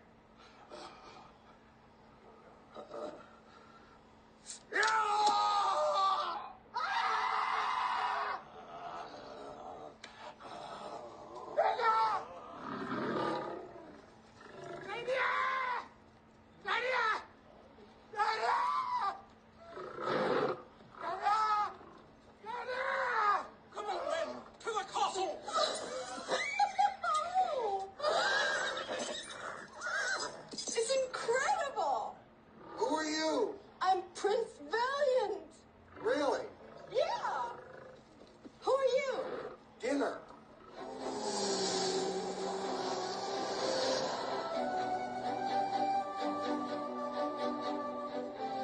I was a prince, I was a whaler, I was a tailor. God, it was the most incredible thing I've ever seen. You were a native? Yeah, and a dressmaker. That's all I saw. That's so weird. You were a dressmaker, I was a tailor. Isn't it interesting? Your news network was not- lies. Well, I don't. Dude. What did they say? They lied What did and they said say? I was taking horse dewormer. First of all, it was prescribed to me by a doctor. Yeah. Along They with shouldn't have said a it was bunch horse. of other If it was- medications. if you got a human pill, because there were people that were taking the veterinary medication, and you're not, obviously. You got it from a doctor, so that it shouldn't be called that. Ivermectin can be a very effective medication for parasitic disease, and as you say, it's probably, I think what, 250 million people have taken it around the world.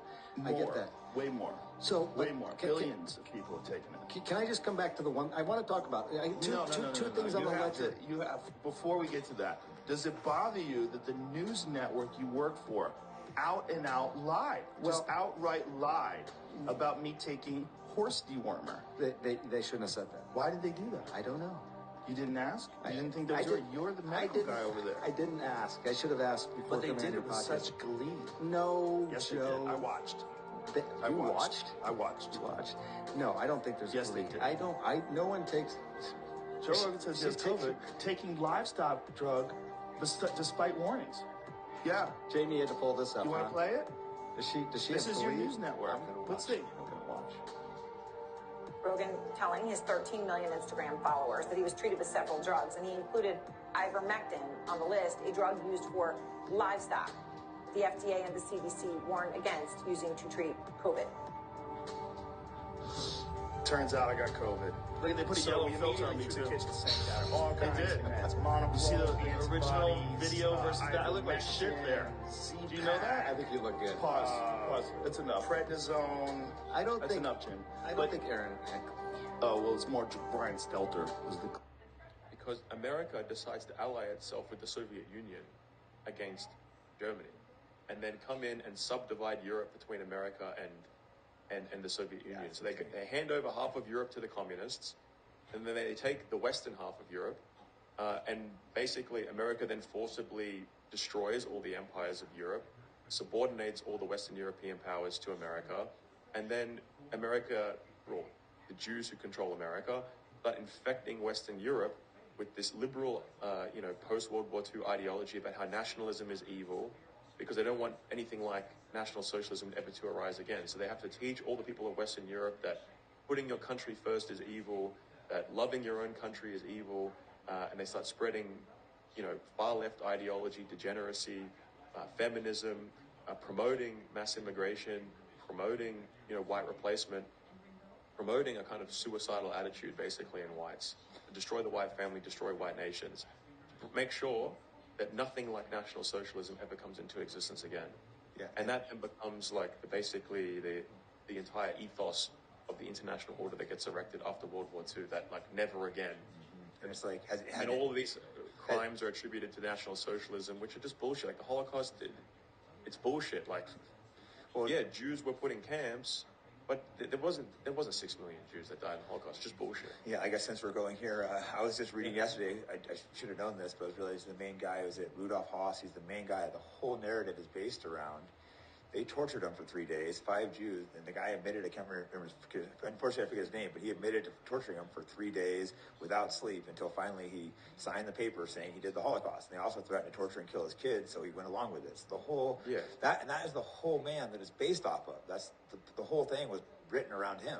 I mean, there's obviously holes everywhere else, but it's like when you see that and the whole thing's based around it, it's like, come on, am I just gonna keep pretending like I believe this bullshit? Is there gonna be a time when you gotta be like, this is fucking ridiculous. History is written by the victors, and the Nuremberg trials were a total, like, kangaroo court. They were a farce. Yeah, as you said, they tortured so-called confessions out of a lot of people.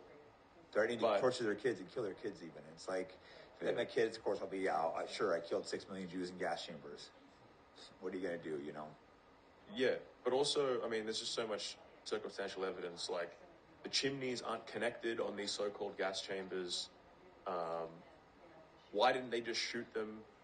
Like, for example, you know, people talk about Auschwitz a lot, but there's Treblinka, which is supposedly the second biggest site for these mass killings of Jews. They said about 1 million Jews died at Treblinka, apparently. Now, Steven Spielberg in the 1970s interviewed all the so-called Holocaust survivors in America. Or, like, not all of them, but he interviewed a shitload of them. There's, like, all these videos that are made of them recounting their experiences. And so I was watching a video where someone went through all of this, all the ones to do with Treblinka. And there was, like, hundreds and hundreds and hundreds, maybe thousands of these interviews. And every single one of the interviews except 2 said that Treblinka was just a holding facility. We were held there for a bit, and then we were sent to Auschwitz or somewhere else.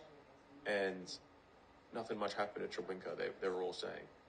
Except for 2, and then one of them was saying stuff about, like, masturbation machines and all this insane shit. Like, there was 2, but they were totally crazy, and the shit they said that didn't make any sense. So anyway, apparently there's 1 million Jews buried somewhere around Treblinka, right? That's basically the thesis. They haven't found one body. So basically what happened was, and there was a guy that went there in the 1980s or the 1990s, and they had, like, kind of soil imaging technology. They started scanning the soil, basically. And what they discovered was that the soil hadn't been dug up or touched in, like, over 1,000 years. Like, it's basically untouched soil all the way around Treblinka. And then what happened was the Jews freaked out and got giant concrete bollards placed, and they said it was like as a memorial in all the supposed grave sites, so that it's impossible for anyone ever to scan the soil again. Shut the up and listen. I'm staying here as long as I want. Put your Airbnb offline or something if new bookings bother you. Hey, this is Garrett. I own the Airbnb you're staying at. What do you want? Your checkout time was a half hour ago. Yeah, so what? So when are you going to check out? It's going to be a while. All right, well, the new guests are probably going to be there in like 2 hours. Do you think you'll be able to check out before that? Cancel their booking. I don't think I can do that. I'm going to have to ask you to... Shut the up and listen. I'm staying here as long as I want. Put your Airbnb offline or something if new bookings bother you. Excuse me? Are you stupid or something? I said I'll stay here as long as I want to. Look, buddy, I'll give you 30 minutes to leave my property, and if you're not checked out... What the are you gonna do, huh? I'm gonna call the cops on you. Tell them what? I don't think you understand the situation. I will call the cops. They will show up, and they're not gonna be interested in hearing what you have to say. I don't have time for your bull.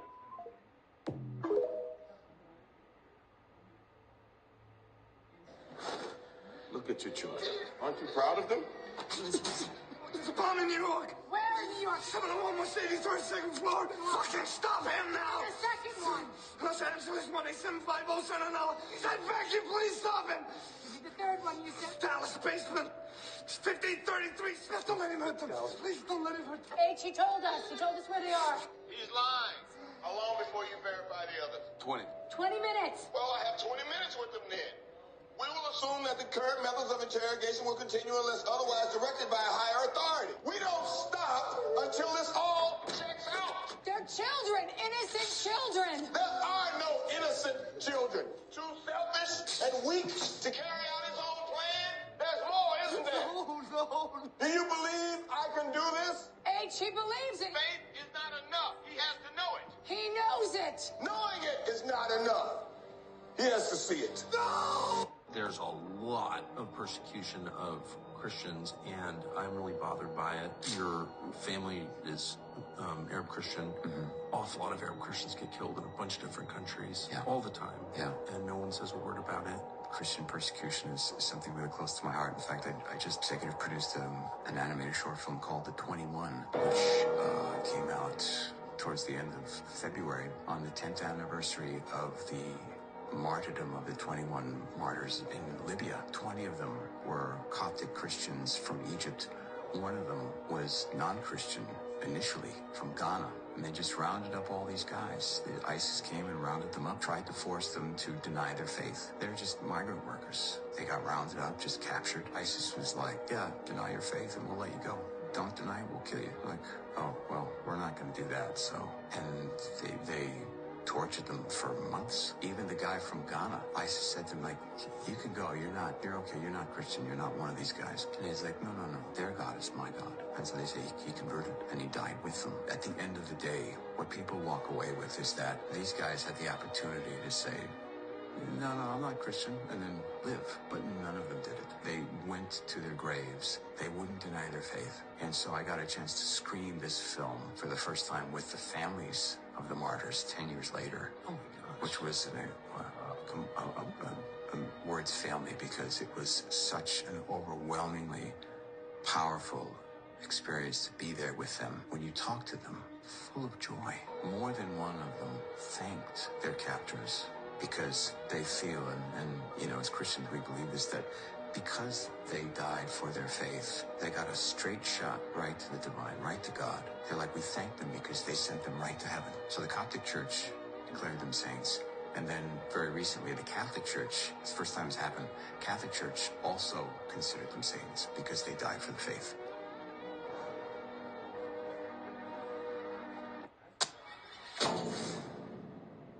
Do not search for the terms discussed in this video on Google or elsewhere, as you could be committing a crime. The findings have been reported to authorities and the research supervised by legal counsel. No illegal imagery is shown. Do not contact or harass anyone mentioned. Attempts to unjustifiably remove this video will result in a legal dispute. So one of the things, if I were the president, I'd do is demand the Anthony Weiner laptop and get it to the most trusted person in the military to take apart everything on it and then start using it.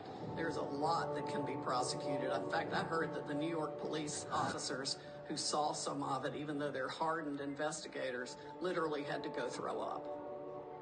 It's bad. I'm fully aware this topic has been covered ad nauseum, but parts of it have been covered terribly, and the aspects covered well have been deleted. But more importantly, while researching, I discovered something new that's never been reported by anyone. Dinner with American celebrity chef Anthony Bourdain. ABC's Bob Woodruff tonight with how that meal came together. Initially, this video was structured in a way that debunked the more exaggerated claims from Pizzagators and QAnon obsessives, while also shining a light on the facts of aristocratic pedophilia rings. If you think this has only occurred in the Catholic Church, I encourage you to read the True dossiers and the recent findings from an inquiry into former British MPs who were freely able to sexually abuse children for decades. But I trashed all that as soon as I found what I found. So instead, I'm just going to show you what I discovered while vetting a now infamous yet indecipherable man who in 2012 was named by GQ magazine as one of the 50 most powerful people in Washington, D.C.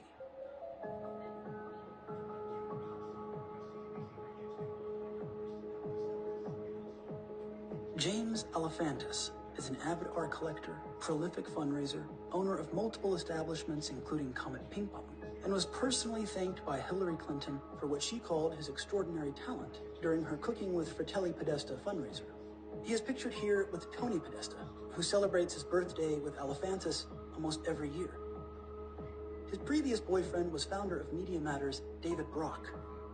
And with the Federal Election Commission showing his multiple donations for Pete Buttigieg, it's apparent that Alefantis' influence among the DC establishment remains strong.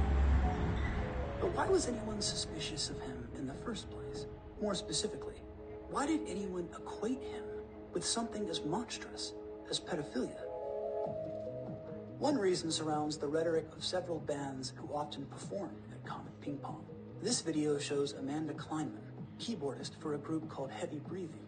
In a separate venue, some in the audience appear to insinuate a person's preference for pedophilia. He likes the world sounds to noise.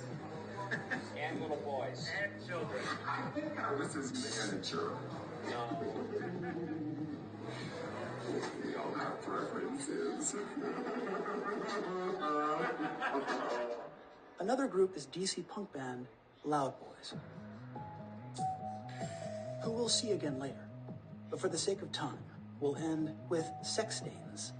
In a 2007 FBI bulletin, one of the symbols with which predators identified each other with was a blue spiral-shaped triangle wrapping around itself clockwise. The symbol was so prominent, it was etched into coins and rings. This music video is from the Sex Stains.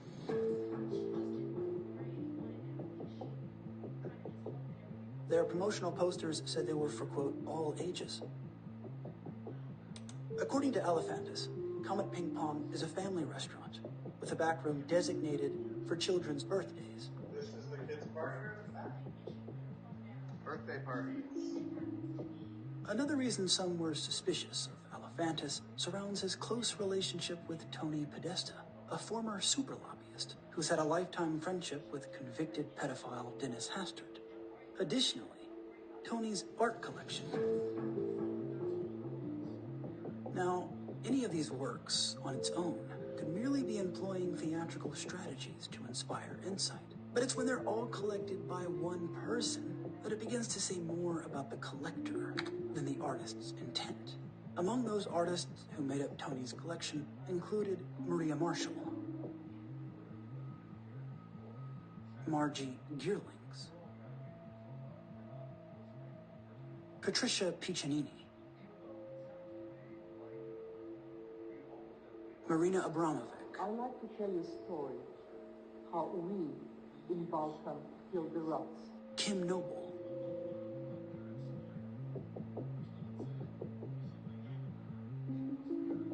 Elephantis' previous Instagram profile picture is of Antinous, a Greek emperor whose influence reemerged in the early 2000s, forming a modern cult that attracted a subculture of LGBT polytheists who worshipped Antinous as a deity. Historian and author Lambert Royston writes, the sculptures of Antinous remain one of the most elevated and ideal monuments to pederastic love of the whole ancient world. Dictionary.com defines pederasty as, quote, sexual relations between two males, especially when one of them is a minor. Whether or not these are good reasons to become suspicious is up to you. Either way, it's for those reasons, and because James Elephantis has no children. Some question why he had so many kids on his Instagram. According to James, he took all the images of kids and infants from other Facebook pages, and from family and friends whom he says haven't come forward for fear of retribution. Now, I'm simply going to show you some of those images and give context when necessary. I'm not, however, going to apply sinister interpretations to hashtags, which might seem out of place. If your damning case against James Elephantis includes references to the Urban Dictionary and arguments for why he might be using them, you've failed. If there really is something here, it should reveal itself without argument. Elephantis said that this is his goddaughter, with her arms taped to a table. Here's a baby in an art gallery, another baby. Now, some of these are obviously the same newborn, it appears. But this is a baby doll, and in this image, there's two babies. I had to censor this because it shows a flat-chested female whose age is ambiguous. Notice that it's liked by Panda Head Morgan, a name found in dozens of James' posts, who is very important, and we'll get to later. Here's an image of Elephantis' friend Scott Cummings holding a toddler with the hashtag chicken liver. In 2010, the website Things That Are Rectangles interviewed Scott Cummings about his privately owned business in Portland, Oregon, called Portland Natural Casket Company. During the interview, Mr. Cummings said, "When I was a child, my mother taught classes on death and dying. She would often talk to me about how death is an important part of life and how different cultures have different rituals and burial rites." The interviewer stated, even the tat on his wrist is death-related. He snapped a photo of it. It's a body hanging. Elephantis uploaded this picture of a guy in a panda mask.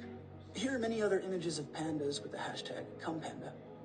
One of his tags is Panda Head Magazine, which used to be run by a small team of DC bloggers who also made this video, described by MakeZine.com as a perfectly creepy panda cult film called Cult Panda, but with the U spelled with a V.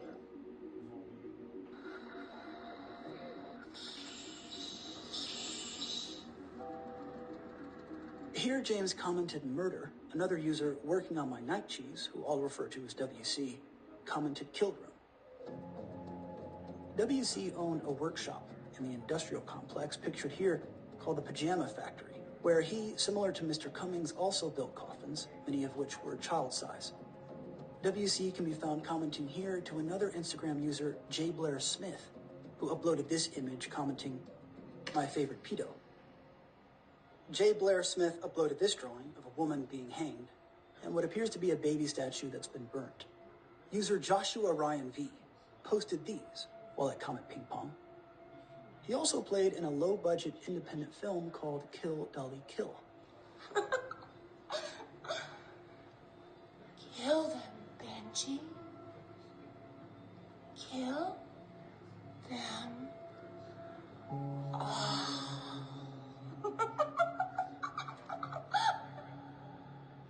This is Miss Summercamp's Instagram. James Elephantis commented, "Sex."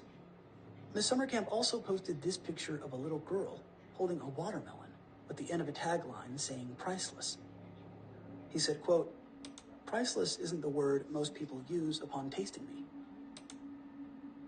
A user below named Barrett C responded. He posted on his Instagram a picture of a baby changing station with the C etched out saying, "Let's hang a baby." He also posted an apparent text message saying, "I put my baby in a slow cooker, it's been burning all day." And in this image uploaded by Barrett, one of the commenters is Pizza Fucking Party, who I'll refer to as PFP. PFP uploaded this image of a group of young children picking up either fake or real condoms, fake gold coins, and according to PFP's comment, little vials of alcohol. He also uploaded a bull-like meme on a pentagram, a pizza cut into a pentagram, and this photo of him or someone else in front of a van with a logo that says Baby Doll Pizza. As it turns out, the logo is from an actual restaurant named Baby Doll Pizza in Portland, Oregon, the same city where a man named Michael Whalen used to live, who alleges to be a witness to illegal activity there, claiming the owners of Voodoo Donuts are trafficking children. As to why Voodoo Donuts and why Portland, Oregon, it's because my question is, why are they abusing kids? Then I see kids being brought into the back. Then I'm asking, who are these kids? Who are their parents? And that immediately drew attention onto me. So when I'm asking why there are adult males and females taking children into the back, when you're confronted with these type of people, other survivors will know what I mean when I say that they flaunt this. They are proud of this. They feel protected in this, and they feel untouchable in this. Sonic Delights of Voodoo Donut. Okay. Now that we've outlined the context, here's what I found.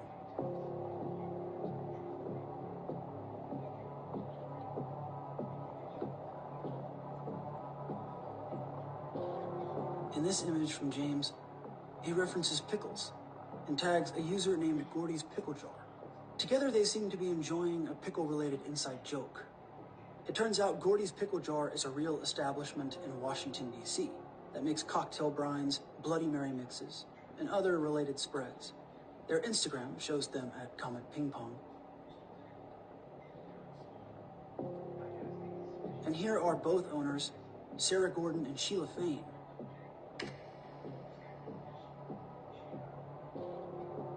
On their Instagram is a picture of President Obama and Anthony Bourdain eating in a modest Vietnamese restaurant in 2016. I mean, if you have an important state function after, you might not want to go do that.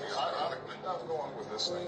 You know, we're going to do what's appropriate. Celebrity chef Anthony Bourdain shooting for his TV series. It was a low-key end to an historic day, with the U.S. lifting that decades-old arms embargo on Vietnam.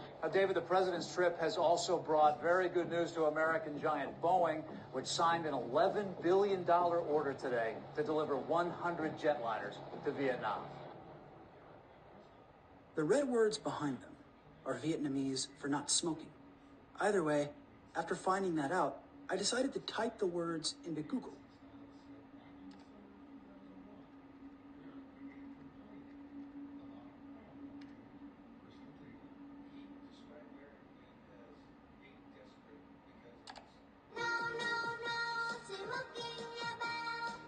This video belongs to a massive YouTube channel.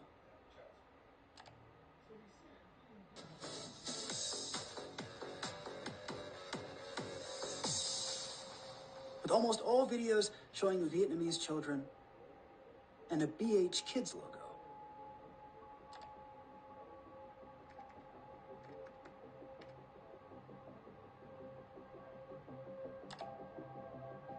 Now, I immediately contacted my brother-in-law, who's a lawyer, and he put me in contact with someone who advised me how to legally research this, where to report the findings, and how to ethically present it. So, upon clicking on one of these images,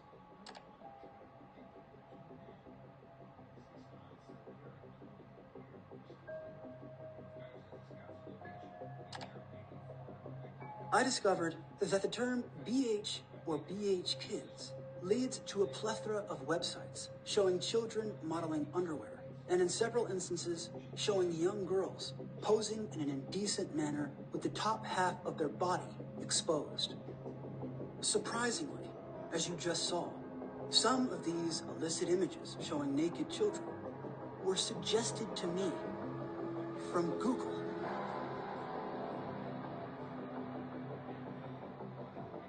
One of the illicit websites Google suggested was Liska.com, which is arguably the biggest lingerie company in Europe.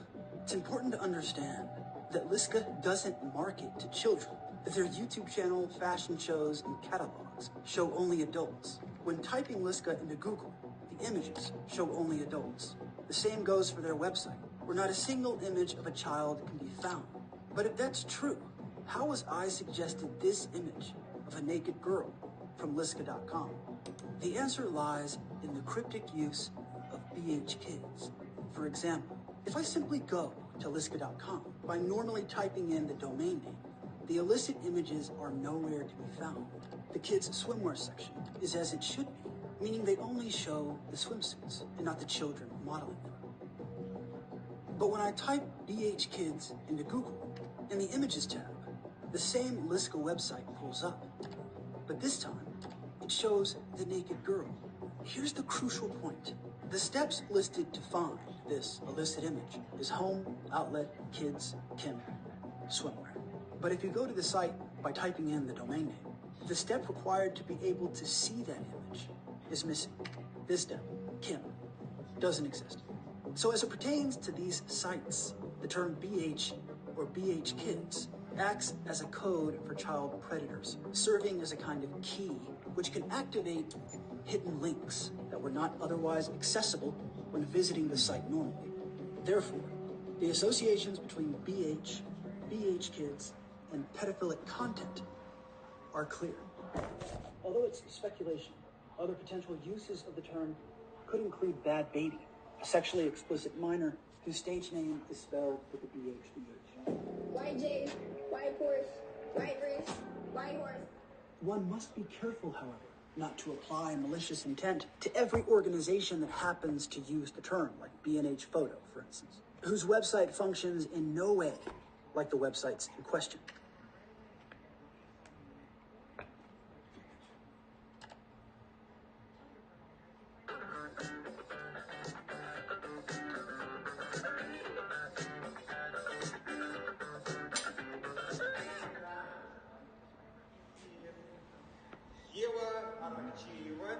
Ева, расскажи.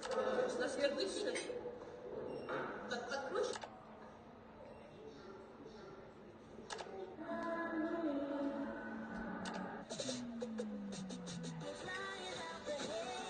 In 1984 and 1994, she worked on a series of Media Family, bare-chested with arms crossed.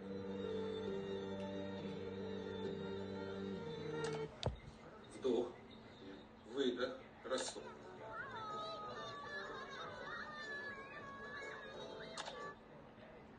And I want to make you feel beautiful.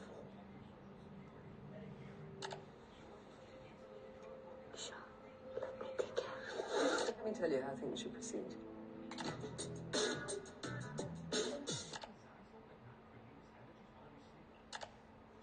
As the New York Times lose their minds over the, quote, alt-right rabbit hole, they seem to have overlooked an arguably deeper flaw within Google's algorithms. The same goes for YouTube, who is owned by Google.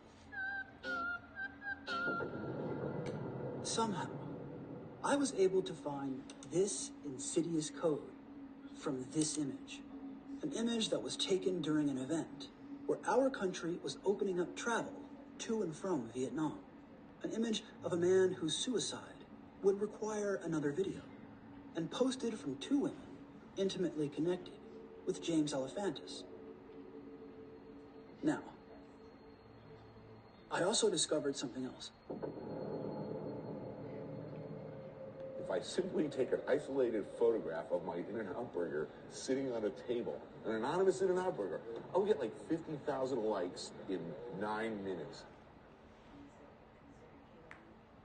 Gordy's Pickle Jar uploaded this image of a girl holding an In-N-Out burger in their brine for flavoring alcohol. They pinned two In-N-Out burgers, one that led to the real restaurant, showing nothing but family-friendly content. The other tag led to this page, with only one post and just over 1,000 followers. So I checked the tags. The vast majority of images are of women from adult modeling accounts, with many being sexually explicit. One video shows intercourse. But overall, it's model after model after model after model, all either holding an In-N-Out burger or posing in front of the restaurant, hence the hashtag. But as seen before, they aren't tagging the actual burger place, but instead hashtag in_and_out_burger. It's apparent that hashtags like model or modeling are oversaturated with talent. If, however, an aspiring model can get cued into a set of specific hashtags, they can increase their chances of getting noticed by scouts who monitor those pages. For example, this model's use of the hashtag enabled her to be seen by 2 talent scouts. This model was noticed by a fashion company. This model flat out asked, okay, who's going to sponsor me? One wonders if the term in and out, in this case, is being used as a sexual innuendo, and these women aren't simply advertising themselves to scouts, but knowingly participating in prostitution. This is highly speculative, and even if it was true, what these adults do on their own time isn't the problem. The problem is, why are videos like these on here?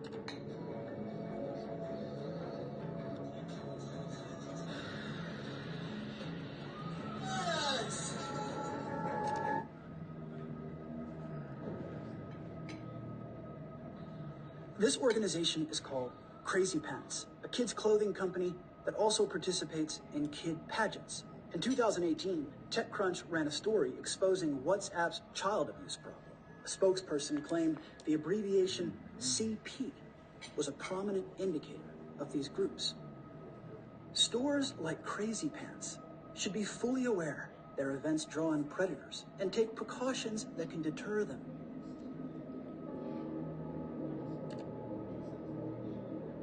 If nothing else, their parents should be informed that Crazy Pants website has a section called CP for Guys and is uploading their kids' photo shoots to an Instagram page filled with explicit adult models who appear to be advertising themselves to a specific set of individuals. But most, if not all, of these children's pages are operated by their parents. They're the ones who respond to the comments from independent photographers and fashion shops, urging to DM them, saying, make sure you say, so-and-so sent you. Gordy's Pickle Jar shows multiple images of children, which doesn't mean anything other than that. But once again, some of the comments are insane. Here, a user hashtags edible children, which obviously leads to a tiny page, given how deviant the term is. The same user comments on this image, I want you to do a whole Foodie and the Beast show about edible children and various ways to prepare and eat the children in our lives. Gordy's Pickle Jar also has this image of a young girl eating a pickle. They tagged 3 people, one of whom is Panda Head Morgan. The same person found on several posts from James Alefantis and seen here in the Panda Cult film.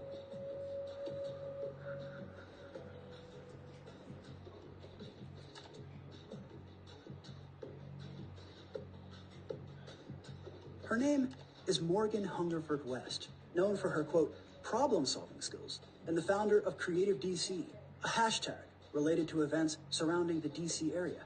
Morgan responded to a question about the hashtag, saying, quote, We like to think of it as a resource and also an access point. She's global brand director for Line Hotels for the Sidel Group, which are a string of boutique destinations that transform already existing infrastructure into modern hotels. The founder is Andrew Zobler, whose co-founder and longtime friend before they recently sued each other was Ron Burkle, a billionaire lobbyist whose name can be found inside Jeffrey Epstein's Black Book and on Epstein's private jet log. I realize what I am. I'm very comfortable in my own skin. Burkle was close friends with Michael Jackson, who counseled the pop star during his first child abuse trial. Referred to by the New York Times as Bill Clinton's bachelor buddy, both Ron Burkle and Bill Clinton accompanied each other several times on Epstein's Lolita Express. There were young girls around. And according to sworn statements from New York Post columnist Jared Stern, Ron Burkle and Bill Clinton had sex with